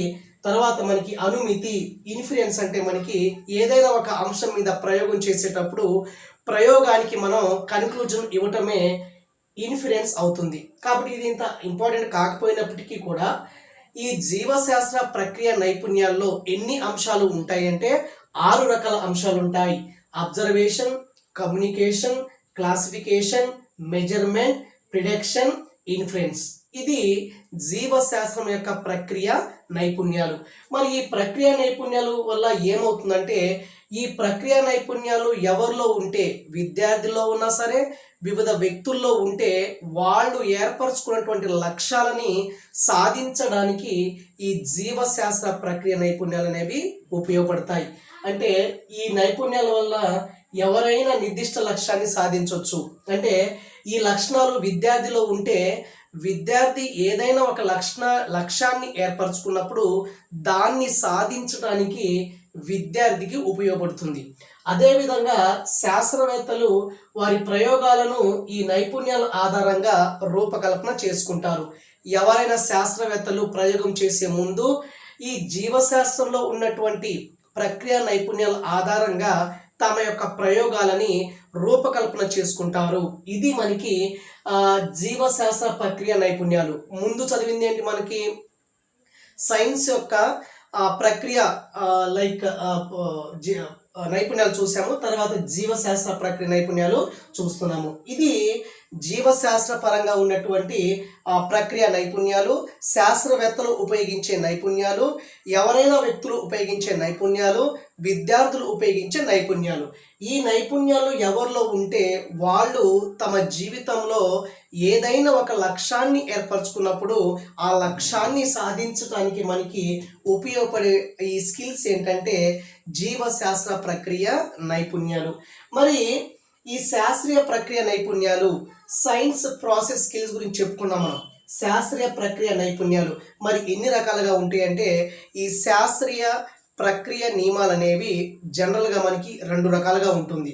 2 టైప్స్ ఉంటుంది. ఒకటి వచ్చేసి మనకి ప్రాథమిక శాస్త్రీయ ప్రక్రియ నైపుణ్యాలు, అదేవిధంగా సమగ్ర శాస్త్రీయ ప్రక్రియ నైపుణ్యాలు, ప్రాథమిక శాస్త్రీయ ప్రక్రియ నైపుణ్యాలు, సమగ్ర శాస్త్రీయ ప్రక్రియ నైపుణ్యాలు. అంటే మనకి సైన్స్ యొక్క ప్రక్రియ నైపుణ్యాలు, సైన్స్ యొక్క process skills can be divided to 2 categories అని చెప్తున్నాడు. వన్ ఈజ్ ప్రాథమిక ప్రాసెస్ స్కిల్స్, తర్వాత సమగ్ర ప్రక్రియ నైపుణ్యాలు చెప్తాం.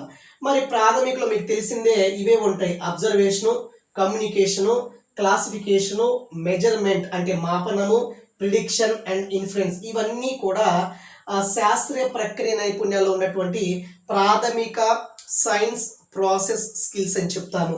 సో తర్వాత మనకి సమగ్ర శాస్త్రీయ ప్రక్రియ నైపుణ్యాలు ఉంటాయి. వీటి గురించి మనకు అవసరం లేదు, కావాల్సింది ఇవే. ఇవి వచ్చింది కాబట్టి ఒకసారి సమగ్ర శాస్త్రీయ ప్రక్రియ నైపుణ్యాల గురించి మాట్లాడదాము. సమగ్ర సైన్స్ ప్రక్రియ నైపుణ్యాల గురించి మాట్లాడితే దీంట్లో 4 రకాలుగా ఉంటాయి. ఒకటి ప్రాకల్పనలు రూపొందించుకోవటము, అంటే ఊహించడము, తర్వాత ప్రయోగం చేయడం అన్నీ ఉంటాయి. ప్రాకల్పనలు రూపొందించుకోవటము, చరాంశాలని కనుక్కోవటము, పరికరాల వినియోగము, ప్రయోగాలు చేయటం. ఈ 4 కూడా సమగ్ర శాస్త్రీయ ప్రక్రియ నైపుణ్యాలు. ఇవి ప్రాథమిక శాస్త్రీయ ప్రక్రియ నైపుణ్యాలు. ప్రక్రియ నైపుణ్యం అంటే ప్రక్రియ అంటే ప్రాసెస్, నైపుణ్యాలంటే స్కిల్. కాబట్టి science process skill can be divided into 2 categories. దీనిలో 2 రకాలుగా ఉంటాయి.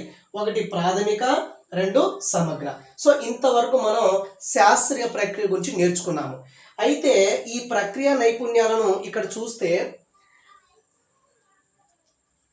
ఈ శాస్త్రీయ ప్రక్రియ నైపుణ్యాలను విద్యార్థుల్లో ఎలా అభివృద్ధి చేయాలి, ఏ విధంగా విద్యార్థుల్లో అభివృద్ధి చేయాలి అంటే ప్రక్రియ నైపుణ్యాలను విద్యార్థుల్లో ఎలా డెవలప్ చేయాలి అంటే మొదటిసారిగా మనం విద్యార్థులకి అవకాశాన్ని కల్పించాలి లేదా ఒక యాక్టివిటీని ఇవ్వాలి. అవకాశాన్ని కల్పించాలంటే అర్థం ఏంటంటే ఒక ఉపాధ్యాయుడు ఏదైనా ఒక శాస్త్రాన్ని బోధించిన తర్వాత లేదా ఒక లెసన్ని బోధించిన తర్వాత దాని మీద పిల్లవాడికి అర్థం చేసుకోవడానికి అవకాశం కలిగించాలి. ఆ లెసన్ మీద ఏదైనా ప్రయోగం చేసేటప్పుడు ముందు పిల్లవాడితో చేయించాలి. ఉపాధ్యాయుడు చేసిన తర్వాత పిల్లవాళ్ళకి అవకాశం ఇవ్వాలి. అవకాశం ఇవ్వచ్చు లేదా కృత్యాలని ఇవ్వాలి, యాక్టివిటీని ఇవ్వాలి. ఒక ఉపాధ్యాయుడు, ఒక జీవశాస్త్ర ఉపాధ్యాయుడు ఏదైనా ఒక లెసన్ చెప్పిన తర్వాత విద్యార్థులకి యాక్టివిటీ ఇవ్వాలి, అదేవిధంగా అవకాశాన్ని కల్పించాలి. ఇవి 2 చేస్తే ఏమవుతుందంటే విద్యార్థుల్లో శాస్త్రీయ ప్రక్రియ నైపుణ్యాలు అనేవి డెవలప్ అవుతాయి. ఎలా డెవలప్ అవుతాయి? విద్యార్థులకి అవకాశం కల్పించాలి, విద్యార్థులకి యాక్టివిటీ ఇవ్వాలి, కృత్యాలు ఇవ్వాలి. మనం ల్యాబ్లో యాక్టివిటీ ఇవ్వాలి. ఇస్తే వాడు ఏం చేస్తాడంటే దాన్ని పరిశీలన చేయమని చెప్పాలి, మన పిల్లలకి దాన్ని పరిశోధన చేయమని చెప్పాలి, ప్రయోగం చేయండి అని చెప్పాలి. తర్వాత మీరు ఏం చేశారో వ్యాఖ్యానించడం అని చెప్పాలి. ఇంటర్ప్రిట్ అంటే మళ్ళీ మీరు చెప్పండి అని విద్యార్థులకి మనం పుష్ చేస్తే వాళ్ళలో ఖచ్చితంగా ప్రక్రియ నైపుణ్యాలు అనేవి విద్యార్థుల్లో డెవలప్ అవుతాయి. తర్వాత ఇంకోటి ఏంటి? చర్చ ఇవ్వాలి, డిస్కషన్ పెట్టాలి. ఏదైనా క్లాస్ రూమ్లో ఒక 4-5 గ్రూపులుగా చేసి ఒక్కొక్క గ్రూప్లో ఒక టాపిక్ ఇచ్చేసి దాన్ని డిస్కస్ చేయమని చెప్పాలి. ఇలా చర్చ జరిగేటప్పుడు ఏమవుతుంది? ఒక విద్యార్థి యొక్క అభిప్రాయాలు మరొక విద్యార్థి తెలుసుకుంటాడు. ఒక విద్యార్థి యొక్క జ్ఞానం ఆ గ్రూప్లో అంతా పంచబడుతుంది.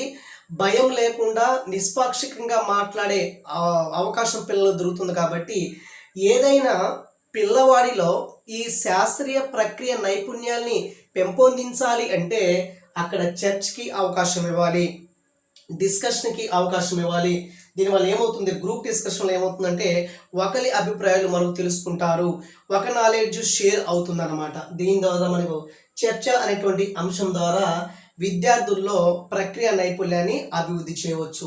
తర్వాత మనకి మూడోది ఏంటంటే ప్రక్రియ నైపుణ్యాల గురించి టీచర్కి అవగాహన ఉండాలి. ముందు విద్యార్థులకి అవకాశం కల్పించాలన్నా, విద్యార్థులకి ఒక యాక్టివిటీ ఇవ్వాలన్నా, విద్యార్థికి ఒక అంశం ఇచ్చి చర్చించమని చెప్పాలన్నా సరే ఈ శాస్త్రీయ ప్రక్రియ నైపుణ్యాల పైన ముందు ఉపాధ్యాయుడికి ఒక అవగాహన ఉంటే ఆ ఉపాధ్యాయుడు పిల్లలకు చెప్తాడు. ఈజీగా పిల్లలు అర్థం చేసుకొని తమలో ఈ శాస్త్రీయ ప్రక్రియ నైపుణ్యాన్ని అభివృద్ధి చేసుకుంటారు. 4వది ఏంటంటే మనకి ఈ శాస్త్రీయ ప్రక్రియ నైపుణ్యాల్లో కొత్త పరికరాలను ఉపయోగించుకోవటము. కొత్త పరికరాలు అంటే ఏంటి? ఇప్పుడు మనకి ఏదైనా పిల్లవాడికి మైక్రోస్కోప్ ఇంట్రడ్యూస్ చేయటము, ఎలక్ట్రాన్ మైక్రోస్కోప్ ఎలా వాడాలో చెప్పటము, అదేవిధంగా ఆటోక్లేవ్ విధానం ఎలా వాడుతుంది, అలా కొన్ని పరికరాలు పిల్లవాడికి అందిస్తే దాని ద్వారా కూడా మనకి ఈ శాస్త్రీయ ప్రక్రియ నైపుణ్యాలు అనేవి అభివృద్ధి చెందుతాయి. కాబట్టి ప్రక్రియ నైపుణ్యాలని అంటే శాస్త్రీయ ప్రక్రియ నైపుణ్యాలని విద్యార్థుల్లో ఎలా అభివృద్ధి చేయాలి అంటే విద్యార్థులకి అవకాశం కల్పించాలి, విద్యార్థులకి యాక్టివిటీ ఇవ్వాలి, విద్యార్థులు అనే వాళ్ళు చర్చలో పాల్గొనే విధంగా చేయాలి. అదేవిధంగా ప్రక్రియ నైపుణ్యాల గురించి టీచర్కి అవగాహన ఉండాలి. ఈ ప్రక్రియ నైపుణ్యాన్ని సాధించే క్రమంలో కొన్ని పరికరాలని ఉపయోగించాలి. ఇలా చేస్తే మనకి విద్యార్థుల్లో ఖచ్చితంగా శాస్త్రీయ ప్రక్రియ నైపుణ్యాలు అనేవి అభివృద్ధి చెందుతాయి. ఇదండి మనకి శాస్త్రీయ ప్రక్రియ నైపుణ్యాల గురించి, సైన్స్ ప్రాసెస్ స్కిల్స్ గురించి. ఇంతవరకు ఈ టాపిక్ కంప్లీట్ అయింది. మీరు వీడియో లెంత్ ఎక్కువ అయితే ఒక అరగంట చూసి మానేయండి, మళ్ళీ ఒక అరగంట తర్వాత చూడండి. కంటిన్యూగా వీడియో చూస్తే మనకి కొంత బోరింగ్ అనేది వస్తుంది.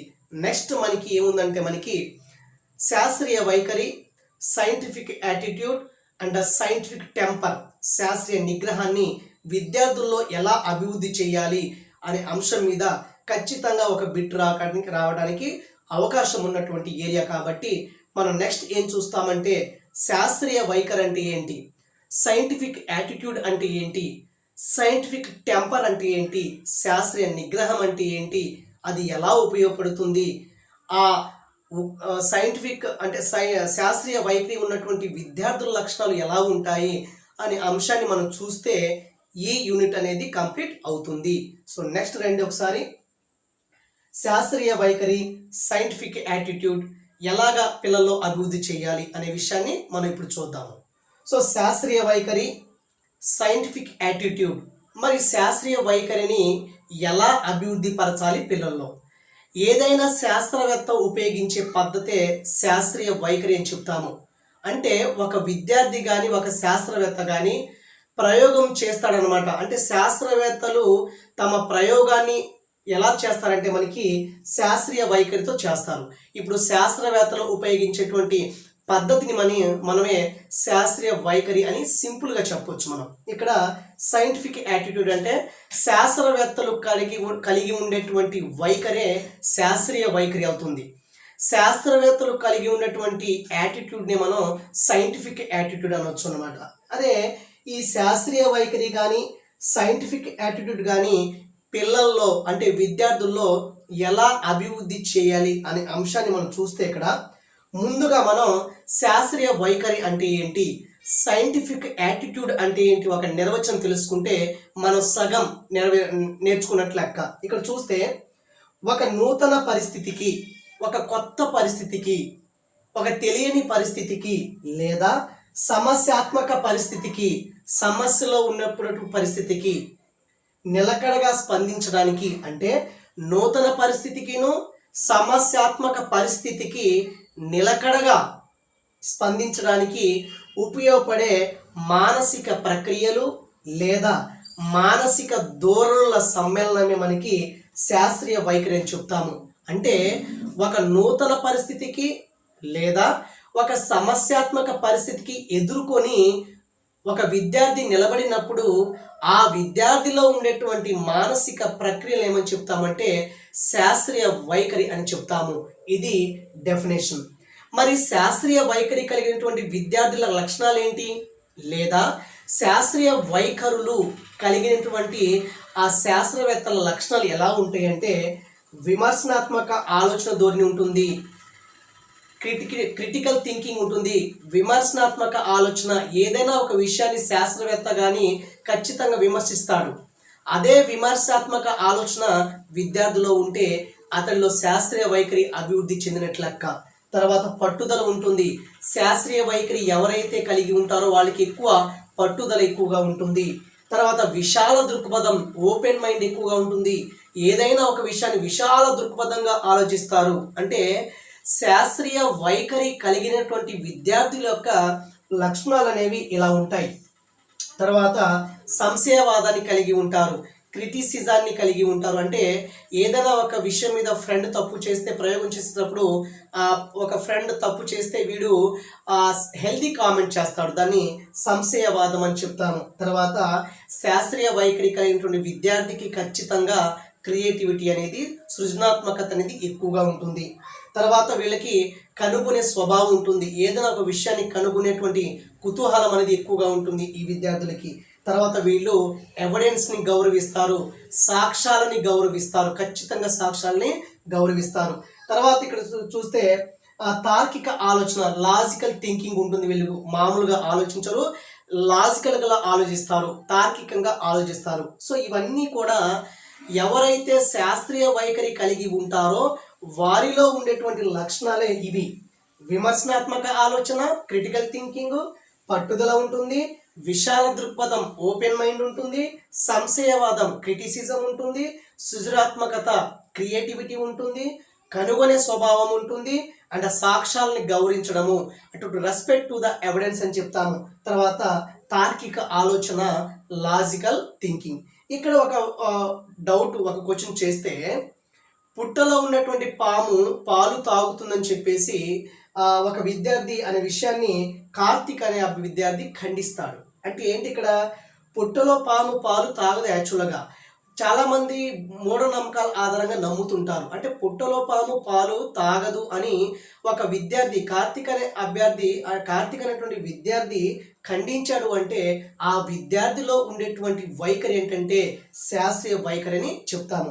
ఇప్పుడు మనం ఏం చేయాలంటే ఈ శాస్త్రీయ వైఖరి గురించి ఒక్కొక్క దాని గురించి చాలా డెప్త్గా నేర్చుకుంటే మనకి చాలా ఈజీగా అర్థమవుతుంది. తర్వాత మనకి national society of the study of education, national society of the study of education అనేది ఒక డెఫినేషన్ ఇచ్చింది. దేన్ని, శాస్త్రీయ వైఖరి గురించి ఒక డెఫినేషన్ ఇచ్చింది. చూద్దాం.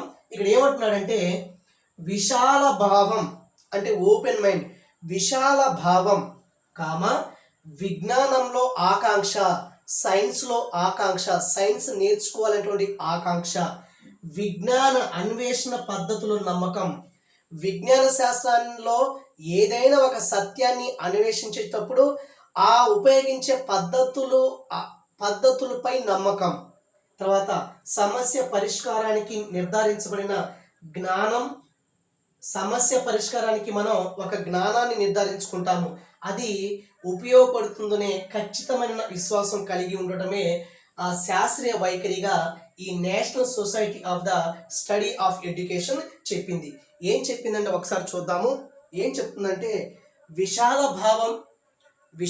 భావము, విజ్ఞానంలో ఆకాంక్ష అంటే సైన్స్లో ఇంట్రెస్ట్, విజ్ఞాన అన్వేషణ పద్ధతుల నమ్మకం.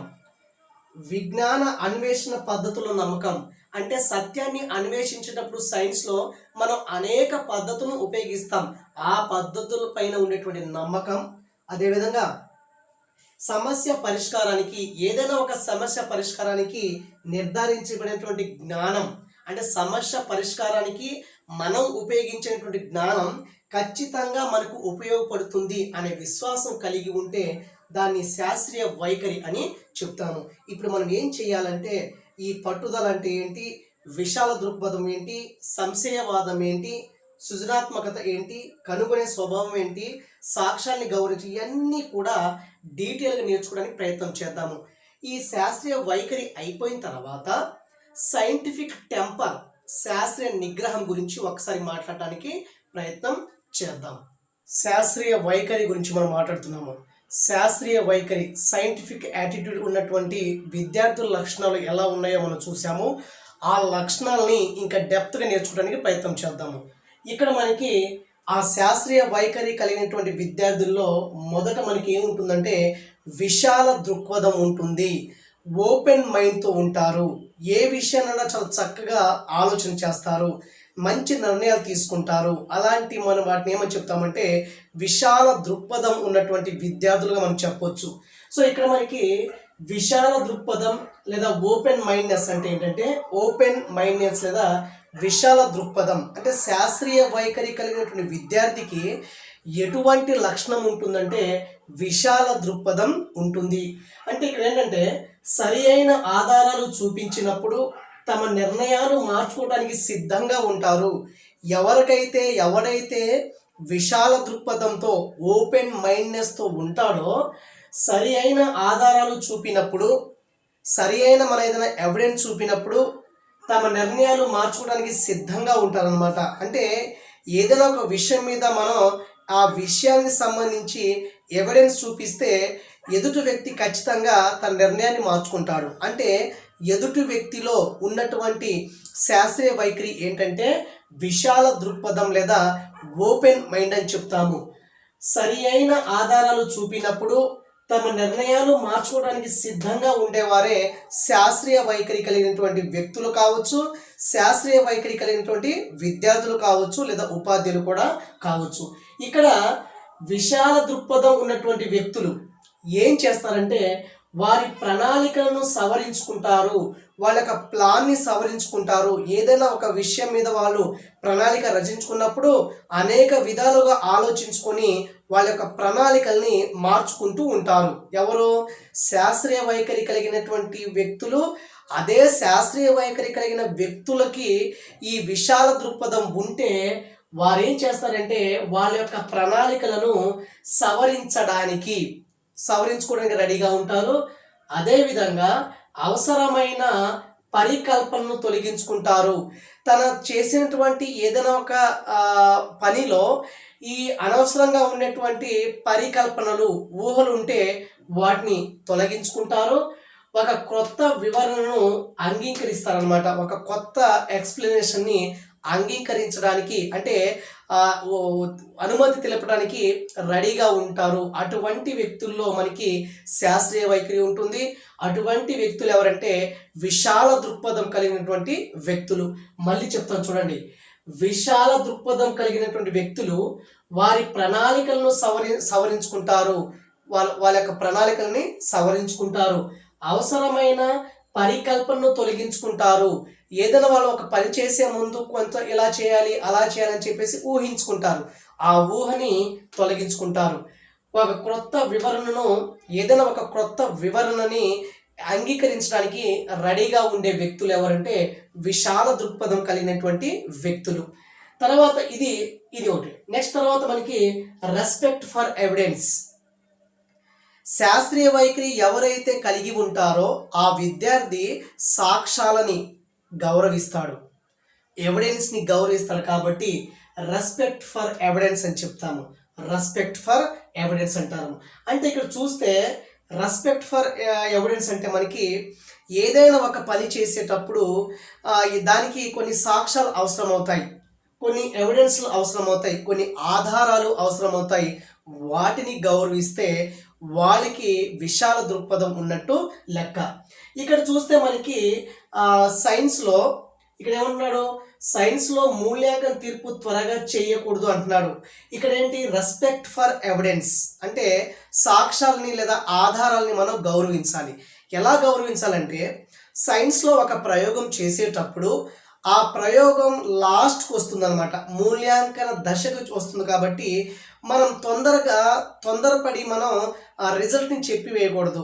ఫర్ ఎగ్జాంపుల్, ఒక ప్రయోగశాలలో విద్యార్థులు ప్రయోగాలు చేస్తున్నారు.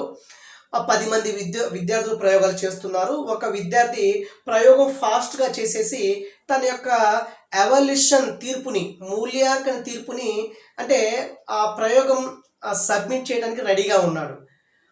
అలా మూల్యాంకన తీర్పు అనేది మనం తొందరగా చేయకూడదు. మన ప్రయోగశాలలో ఏం చేయాలి? 1కి 10 సార్లు ఆలోచించుకొని నువ్వు చేసినటువంటి ప్రయోగానికి ఏదైనా ఆధారాన్ని సేకరించాలి.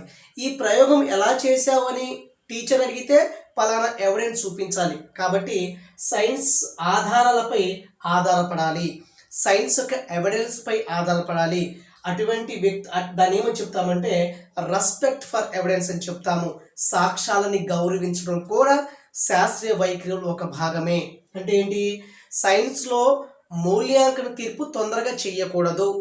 సైన్స్ ఆధారాలపై, ఎవిడెన్స్పై మనం ఖచ్చితంగా ఆధారపడాలంటున్నాడు. అంటే దీనికి ఎగ్జాంపుల్ ఏం చెప్పొచ్చు అంటే ఒక ప్రయోగశాలలో 10 మంది విద్యార్థులు ప్రయోగాలు చేసేటప్పుడు ఒక విద్యార్థి తొందరగా ప్రయోగాన్ని చేసి టీచర్కి సబ్మిట్ చేయడానికి రెడీగా ఉంటాడు.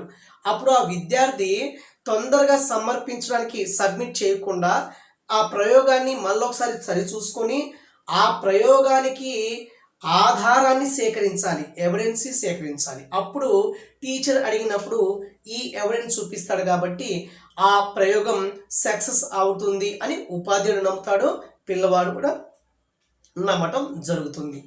అయితే ఇక్కడ చూస్తే ఇది రెస్పెక్ట్ ఫర్ ఎవిడెన్స్, అంటే మనకి సైన్స్లో ఆధారాలని, ఎవిడెన్స్ని మనం చాలా జాగ్రత్తగా రెస్పెక్ట్ చేయాలి.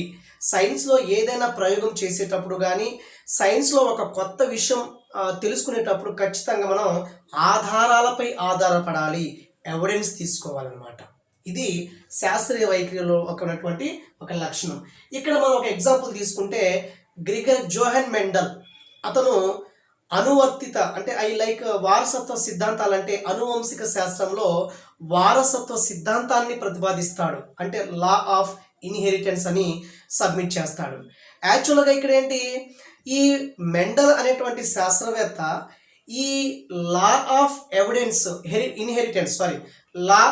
ఇన్హెరిటెన్స్ని ఆ యొక్క వారసత్వ సిద్ధాంతాలని లేదా లా ఆఫ్ ఇన్హెరిటెన్స్ని మనం తను కనుక్కునేటప్పుడు తను దేని మీద ఆధారపడతాడంటే, లేదా తను ఎటువంటి ఆధారాలు సేకరిస్తాడంటే బఠానీ గింజలో ఉన్నటువంటి 7 వ్యతిరేక లక్షణాలని, 7 ఆపోజిట్ క్యారెక్టర్ని తీసుకొని తన ప్రయోగానికి ఈ లా ఆఫ్ ఇన్హెరిటెన్స్ కనుక్కునే క్రమంలో తన ప్రయోగానికి ఆధారంగా ఎవిడెన్స్గా ఈ బఠానీ మొక్కల్ని ఉన్నటువంటి 7 వ్యతిరేక లక్షణాలని సిద్ధంగా పెట్టుకుంటాడు. ఎవడైనా మెండల్ని అడిగాడు అనుకోండి, బాబు నువ్వు ప్రయోగం ఎలా చేసావని అడిగితే ఇదిగో బఠానీ మొక్కలో ఉన్నటువంటి 7 కాంట్రాస్టింగ్ క్యారెక్టర్, 7 ఆపోజిట్ క్యారెక్టర్స్ బఠానీ ప్లాంట్లో, పీ ప్లాంట్లో ఉన్నాయి కాబట్టి ఇదిగో నా ఎవిడెన్స్ ఇది అని చూపిస్తాడనమాట. కాబట్టి ఖచ్చితంగా మనకి సైన్స్లో ఏదైనా ప్రయోగం చేసేటప్పుడు మనం తొందరపడి దాన్ని సబ్మిట్ చేయకూడదు. ఆ ప్రయోగానికి ఖచ్చితంగా ఎవిడెన్స్ అనేది మనం చూపించగలగాలి. అటువంటి చూపిస్తే అలాంటి విద్యార్థుల్లో ఉండేటువంటి లేదా అటువంటి శాస్త్రవేత్తల్లో ఉండేటువంటి లక్షణం ఏంటంటే శాస్త్రీయ వైఖరి లక్షణం. తర్వాత చూస్తే మనకి పరిశీలనలు, అబ్జర్వేషన్స్ నివేదించడంలో యథార్థత, ట్రూత్ఫుల్నెస్, రిపోర్టింగ్ అబ్జర్వేషన్, అంటే పరిశీలనలు, అబ్జర్వేషన్స్ ఇచ్చేటప్పుడు, నివేదించేటప్పుడు మనం ఖచ్చితంగా యథార్థంగా ఉండాలి. పరిశీలనలు, అబ్జర్వేషన్ మనం సబ్మిట్ చేసేటప్పుడు ఖచ్చితంగా ఎలా ఉండాలి, యథార్థంగా ఉండాలి. ఎందుకంటే మన ప్రయోగాలు చేసేటప్పుడు మన యొక్క అబ్జర్వేషన్స్ అనేవి చాలా జాగ్రత్తగా ఉండాలి. ఒక ప్రయోగాన్ని చేసినప్పుడు మనకు వచ్చినటువంటి అబ్జర్వేషన్స్ లేదా మనం అబ్జర్వ్ చేసినటువంటి అబ్జర్వేషన్ని నిజంగా యథార్థంగా మన టీచర్కి సబ్మిట్ చేయాలి. అప్పుడు టీచర్ ఏం చేస్తాడంటే ఆ నివేదికలో యథార్థాన్ని గుర్తిస్తాడు. ఈ విద్యార్థి నాకు సబ్మిట్ చేశాడు కదా, ఈ సబ్మిట్ చేసినప్పుడు ఖచ్చితంగా వీడు యథార్థతో నాకు సబ్మిట్ చేశాడు అని చెప్పి ఉపాధ్యాయుడు అనుకుంటాడు. అంటే ఖచ్చితంగా మనకి ఈ పరిశీలనని ఏదైనా ఒక ప్రయోగం చేసేటప్పుడు ఆ ప్రయోగానికి చివరిలో మనకి అబ్జర్వేషన్స్ ఉంటాయి. ఈ అబ్జర్వేషన్ సబ్మిట్ చేసేటప్పుడు మంచిగా యథార్థంగా చేస్తే అక్కడ ఏమవుతుందంటే విద్యార్థుల్లో ఉన్నటువంటి భయాలు తొలగిపోతాయి. విద్యార్థికి ఈ టీచర్ అనేవాళ్ళు అప్రిషియేషన్, అభినందనలు తెలుపుతారు. కాబట్టి పరిశీలనలు నివేదించడంలో, అబ్జర్వేషన్ నివేదించడంలో యథార్థంగా ఉండటం అనేది శాస్త్రీయ వైఖరి యొక్క లక్షణం. తర్వాత మనకి క్రిటికల్ థింకింగ్, సూక్ష్మమైన ఆలోచన. ఏ విషయాన్ని మీద మనం ఆలోచించేటప్పుడు ఏదైనా ఒక సమస్య వచ్చినప్పుడు మనకి చాలా క్రిటికల్గా ఆలోచించగలగాలి. క్రిటికల్గా అంటే బాగా సూక్ష్మంగా ఆలోచించగలిగి మనం సమస్యని పరిష్కరించుకున్నట్లయితే మనలో ఏ లక్షణం ఉంటుందంటే శాస్త్రీయ వైఖరి లక్షణం ఉంటుంది. తర్వాత లాజికల్ థింకింగ్, తార్కిక ఆలోచన కలిగి ఉండడం అనేది శాస్త్రీయ వైఖరిలో ఉన్నటువంటి ఒక ముఖ్య లక్షణం. ఎవరైతే విద్యార్థి శాస్త్రీయ వైఖరి కలిగి ఉంటాడో అతను ఖచ్చితంగా లాజికల్ థింకింగ్ చేస్తాడు, తార్కికంగా ఆలోచిస్తాడు. అంటే ఏదైనా ఒక విషయాన్ని ఆలోచించేటప్పుడు చాలా వివేచనంతో విచక్షణతో ఆలోచిస్తాడు. ఇక్కడ చూడండి, చాలా ఇంపార్టెంట్ పాయింట్ ఇది. లాజికల్ థింకింగ్ అంటున్నాడు అంటే ఒక కారణంతో, ఏదో ఒక కారణంతో ఆలోచించే దాన్ని మనం తార్కిక ఆలోచన అని చెప్తాము. లాజికల్ థింకింగ్ అంటే మనం ఆలోచించేటప్పుడు ఖచ్చితంగా ఒక కారణం ఉండాలి. అంటే ఒక రీజన్తో, ఒక కారణంతో ఆలోచించే దాన్ని మనం తార్కిక ఆలోచన అని చెప్తాము. దాన్ని లాజికల్ థింకింగ్ అని చెప్తాము. ఒక కారణంతో మనం ఆలోచిస్తే దాన్ని ఏమంటాము?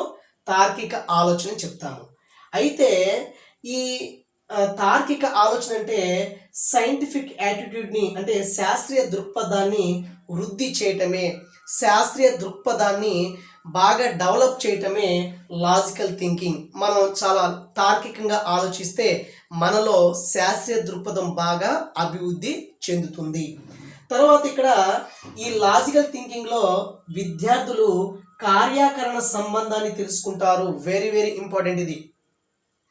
విద్యార్థులు లాజికల్ థింకింగ్ ద్వారా, తార్కికమైనటువంటి ఆలోచన ద్వారా కార్యాకరణ సంబంధాన్ని తెలుసుకుంటారు. కార్యాకరణ సంబంధాన్ని తెలుసుకుంటారు. కాజ్ అండ్ ఎఫెక్ట్ అనేటువంటి రిలేషన్షిప్ని తెలుసుకుంటారు. అది కార్యాకరణ సంబంధాన్ని తెలుసుకుంటారు.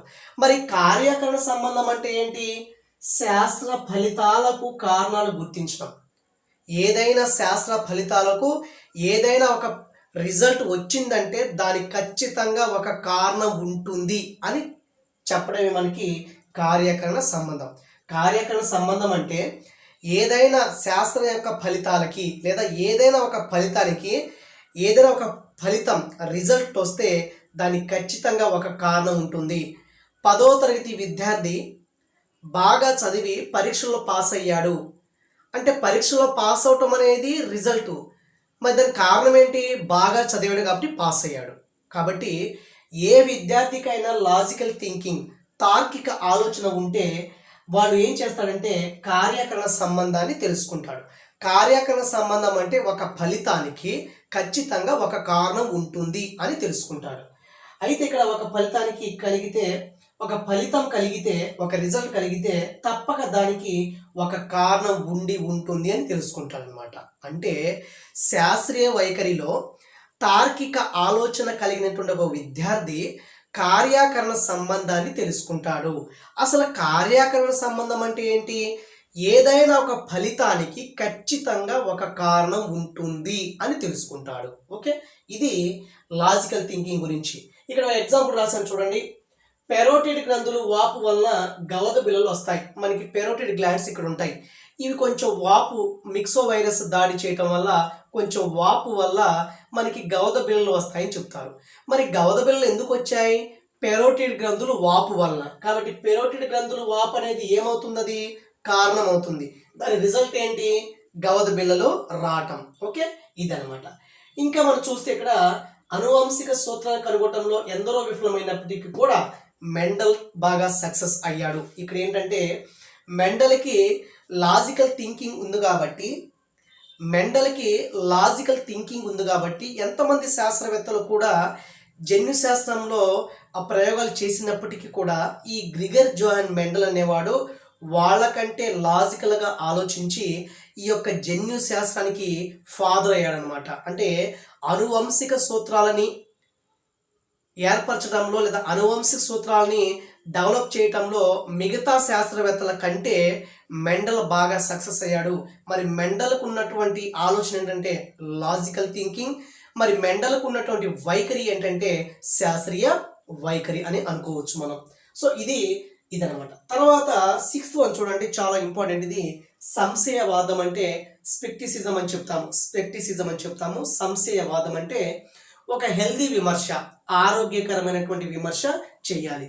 ఇక్కడ ఏంటంటే అసలు సంశయవాదం సింపుల్గా చెప్పాలంటే మూఢనమ్మకాలని మనం నమ్మకూడదు.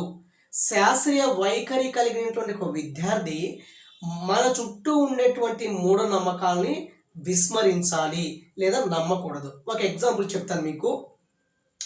పూర్వకాలంలో ఈ భూమి అనేది రెండు ఎద్దుల కొమ్ముల మధ్యలో ఉండేదని భావించేవారంట. ఒక కొమ్ము నుంచి మరొక కొమ్ముకి ఈ భూమి మారేటప్పుడు మనకి భూకంపాలు వచ్చాయని చెప్పి నమ్మేవారు. అది ఎలా సాధ్యమవుతుంది? తర్వాత శాస్త్రవేత్తలు అనేక ప్రయోగాలు చేసి ఈ భూమి లోపల కొన్ని అంతరాయాల వల్ల మనకి భూకంపం వస్తుందని చెప్పారు. అది అటువంటి మూఢనమ్మకాలను మనం విస్మరించాలి. అదేవిధంగా ఒక పెళ్ళైనటువంటి అమ్మాయి అత్తగారి వెళ్ళిన తర్వాత తనకి అమ్మాయి పుడుతుంది. మరి అమ్మాయి పుట్టినప్పుడు అత్తగారు ఏం చేస్తారంటే, ఈ అమ్మాయి పుట్టడానికి కారణం నువ్వేం చెప్పేసి ఆ అత్తగారు కోడల్ని ఎప్పుడూ తిడుతూ ఉంటుంది. యాక్చువల్గా కారణం ఎవరో అతని అబ్బాయే. అంటే ఒక పిల్లవాడు జన్మించినప్పుడు ఆ పిల్లవాడు అమ్మాయా అబ్బాయా, అంటే ఒక బేబీ అబ్బాయా అమ్మాయా అని డిసైడ్ చేసేది ఎవరు? మెన్, అంటే భర్త డిసైడ్ చేస్తాడు. కానీ అత్తగారు ఏమనుకుంటారు, నీ వల్లే నువ్వే అని చెప్పేసి ఆ కోడలను తిడుతూ ఉంటుంది. అలాంటి మనం విస్మరించాలి. యాక్చువల్గా మనకి సమ్మర్ ఎందుకు కలుగుతుందంటే, ఈ యొక్క సూర్యుడి దగ్గరికి భూమి దగ్గరికి చేరితే సమ్మర్ అంటే వేసవి వస్తుంది చాలామంది అంటుంటారు. అటువంటి వాటిని కూడా మనం తప్పుగా భావించి మూఢనమ్మకాల నుండి మనం విస్మరించాలి. మూఢనమ్మకాలు మనం నమ్మకూడదు. అంటే మూఢనమ్మకాలని నమ్మకపోవటమే శాస్త్రీయ వైఖరి అవుతుంది. అది కూడా సంశయవాదం కూడా అవుతుంది. సో ఇక్కడ ఏంటో చూద్దాం. సంశయవాదం, స్పెక్టిసిజం అంటే ఏంటో చూద్దాము. ఇక్కడ ఏంటంటే సమాజంలో ఉండేటువంటి మూఢనమ్మకాలని, అంటే సమాజంలో అనేక మూఢనమ్మకాలు ఈ రోజు కూడా ఉన్నాయి మనకి. సమాజంలో ఉండేటువంటి మూఢనమ్మకాలను, ఆలోచనలను, వారి యొక్క వేరే వేరే ఆలోచనలను, నిజాలను శాస్త్రీయ పరిశోధనల ఆధారంగా ప్రశ్నించడం. అంటే సమాజంలో ఉండేటువంటి మూఢనమ్మకాలను, సమాజంలో ఉండేటువంటి వేరే వేరే ఆలోచనలని లేదా నిజాలని ఏం చేయాలంటే మనం శాస్త్రీయ పరిశోధన ఆధారంగా ఆ మూఢనమ్మకాలు, ఎవడైనా మూఢనమ్మకం అని భావిస్తే దాన్ని మనం పరిశోధన చేసి, అంటే శాస్త్రీయ పరిశోధన ఆధారంగా మనం ప్రశ్నించగలగటం. అప్పుడు మనలో ఏముంటుందంటే శాస్త్రీయ వైఖరి ఉంటుంది, సంశయవాదం కూడా ఉంటుంది. అంటే ఏమీ లేదు, ఇక్కడ సమాజంలో జరిగేటువంటి మూఢనమ్మకాలని, ఆ మూఢనమ్మకాల్ని ఎదుర్కొని మనం ఆ మూఢనమ్మకాలు నమ్మేవాడిని మనం కోచింగ్ చేస్తే, మనం ప్రశ్నించే స్థాయికి వస్తే మనలో శాస్త్రీయ వైఖరి ఉన్నట్టు లెక్క. తర్వాత మనకి ఇక్కడ మూఢనమ్మకాలని ప్రశ్నించడము సంశయవాదం అవుతుంది. మన చుట్టూ నిత్యం అనేక మూఢనమ్మకాలు జరుగుతుంటే చాలామంది నమ్ముతుంటారు ఇప్పుడు కూడా. వాటిని మనం విస్మరించాలి లేదా ప్రశ్నించాలి. అదే సంశయవాదం అవుతుంది. తర్వాత మనకి శాస్త్రీయ వైఖరి గలవారు, ఎవరైతే శాస్త్రీయ వైఖరి కలిగి ఉంటారో అది ఉపాధ్యాయుడు కావచ్చు, ఒక వ్యక్తి కావచ్చు, అదేవిధంగా విద్యార్థి కూడా కావచ్చు. ఎవరైతే శాస్త్రీయ వైఖరి గలవారు ఉంటారో వాళ్ళు గుడ్డిగా విషయాన్ని అంగీకరించరు. సాధారణంగా ఒక పట్టున వీళ్ళు ఆ విషయాన్ని అంగీకరించరు. నిరంతరం పట్టుదలతో ప్రశ్నించే ధోరణిని కలిగి ఉంటారు. అంటే ఎవరైతే శాస్త్రీయ వైఖరి కలిగి ఉంటారో లేదా ఎవరైతే సంశయవాదాన్ని కలిగి ఉంటారో వాళ్ళు ఏం చేస్తారంటే గుడ్డిగా విషయాన్ని నమ్మకుండా ఏం చేస్తారు, పట్టుదలతో ప్రశ్నిస్తే స్థాయికి వస్తారు. మరి అలాంటి వారిలో ఉండేటువంటి ఈ వైఖరి ఏంటంటే శాస్త్రీయ వైఖరి.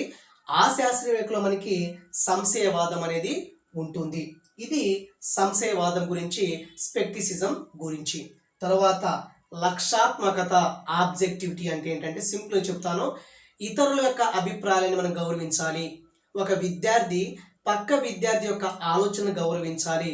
ప్రయోగశాలలో మనం అనేక ప్రయోగాలు చేసేటప్పుడు కొంతమంది విద్యార్థులు బాగా ఫాస్ట్గా చేస్తారు, కొంతమంది విద్యార్థులు స్లోగా చేసి వీడు ఒక రకంగా చేస్తే వాడు ఒక రకం చేస్తాడు. కాబట్టి వీడు చేసింది కరెక్ట్ అయినప్పుడు ఎదుటివాడి చేసింది తప్పు అయినప్పటికీ కూడా వాడి యొక్క ఆలోచనని మనం గౌరవించగలగాలి. అదే శాస్త్రీయ వైఖరి ఉన్నట్టు అనమాట. అదే లక్ష్యాత్మకత అవుతుంది, ఆబ్జెక్టివిటీ అవుతుంది. అంటే ఏంటంటే ఎటువంటి పక్షపాతం, వివక్షలు లేకుండా విషయాల్ని చూడాలి. మనం ఏదైనా ఒక విషయాన్ని గమనించేటప్పుడు కానీ, ఎదుటి వ్యక్తి చెప్పేటప్పుడు కానీ దాంట్లో మనకి పక్షపాతం ఉండకూడదు, అదేవిధంగా వివక్షలు ఉండకుండా మనం విషయాన్ని చూడాలి. అది లక్ష్యాత్మకత అవుతుంది. తర్వాత ఈ లక్ష్యాత్మకత, ఆబ్జెక్టివ్ వల్ల ఏమవుతుందంటే సాక్ష్యం యొక్క ప్రాముఖ్యతని అర్థం చేసుకుంటుంది. సాక్ష్యం, ట్రూత్, అంటే సాక్ష్యం యొక్క ఇంపార్టెన్స్ని మనం తెలుసుకుంటాం అన్నమాట లక్ష్యాత్మక ద్వారా. ట్రూత్, ఏదైనా ఒక సాక్ష్యం యొక్క ప్రాముఖ్యత మనం అర్థం చేసుకుంటాం లక్ష్యాత్మకత ద్వారా. తర్వాత ఈ లక్ష్యాత్మకతలో విద్యార్థులు ఇతరుల ఆలోచనని ఖచ్చితంగా గౌరవించగలగాలి. ఇతరుల ఆలోచనను గౌరవించావంటే నీలో లక్ష్యాత్మకత ఉన్నట్టు లెక్క. తర్వాత ఈ లక్ష్యాత్మకత ఎందుకు ఉపయోగపడుతుంది మనకి అంటే ఎటువంటి పక్షపాతం కానీ ఎటువంటి వివక్ష లేకుండా మనం విషయాన్ని చూస్తున్నాం కదా, అదే లక్ష్యాత్మకత కదా. మరి ఎందుకు యూజ్ అవుతుందంటే మన సాంప్రదాయంలో ఉండే నిరంకుశ వైఖరులను మార్చుటకు లక్ష్యాత్మకత యూజ్ అవుతుంది. అంటే మన సాంప్రదాయాలు, మన ట్రెడిషన్లో చాలా చాలా కొన్ని వెరైటీ నిరంకుశంగా ఉండే వైఖరులు ఉంటాయి. ఆ వైఖరులకి మార్చడానికే లక్ష్యాత్మకత అనేది యూజ్ అవుతుంది. పూర్వకాలంలో భర్త చనిపోతే భార్యల్ని మంటల్లో వేసేవారు. సో ఇటువంటి నిరంకుశ వైఖరిని ఈ లక్ష్యాత్మకత అనేది మార్చడానికి ఈ లక్ష్యాత్మకత అనేది యూజ్ అవుతుంది. సో లక్ష్యాత్మకత కూడా శాస్త్రీయ వైఖరిలో ఒక లక్షణమే. ఎటువంటి వివక్షాలు కానీ ఎటువంటి పక్షపాతం లేకుండా విషయాలను మనం చూడటం అన్నమాట. తర్వాత ఈ లక్ష్యాత్మకత ఎందుకు ఉపయోగపడుతుంది మనకి? నిర్ణీత సమయంలో సాక్ష్యాలను సేకరించే నైపుణ్యాలని అభివృద్ధి పరుస్తుంది.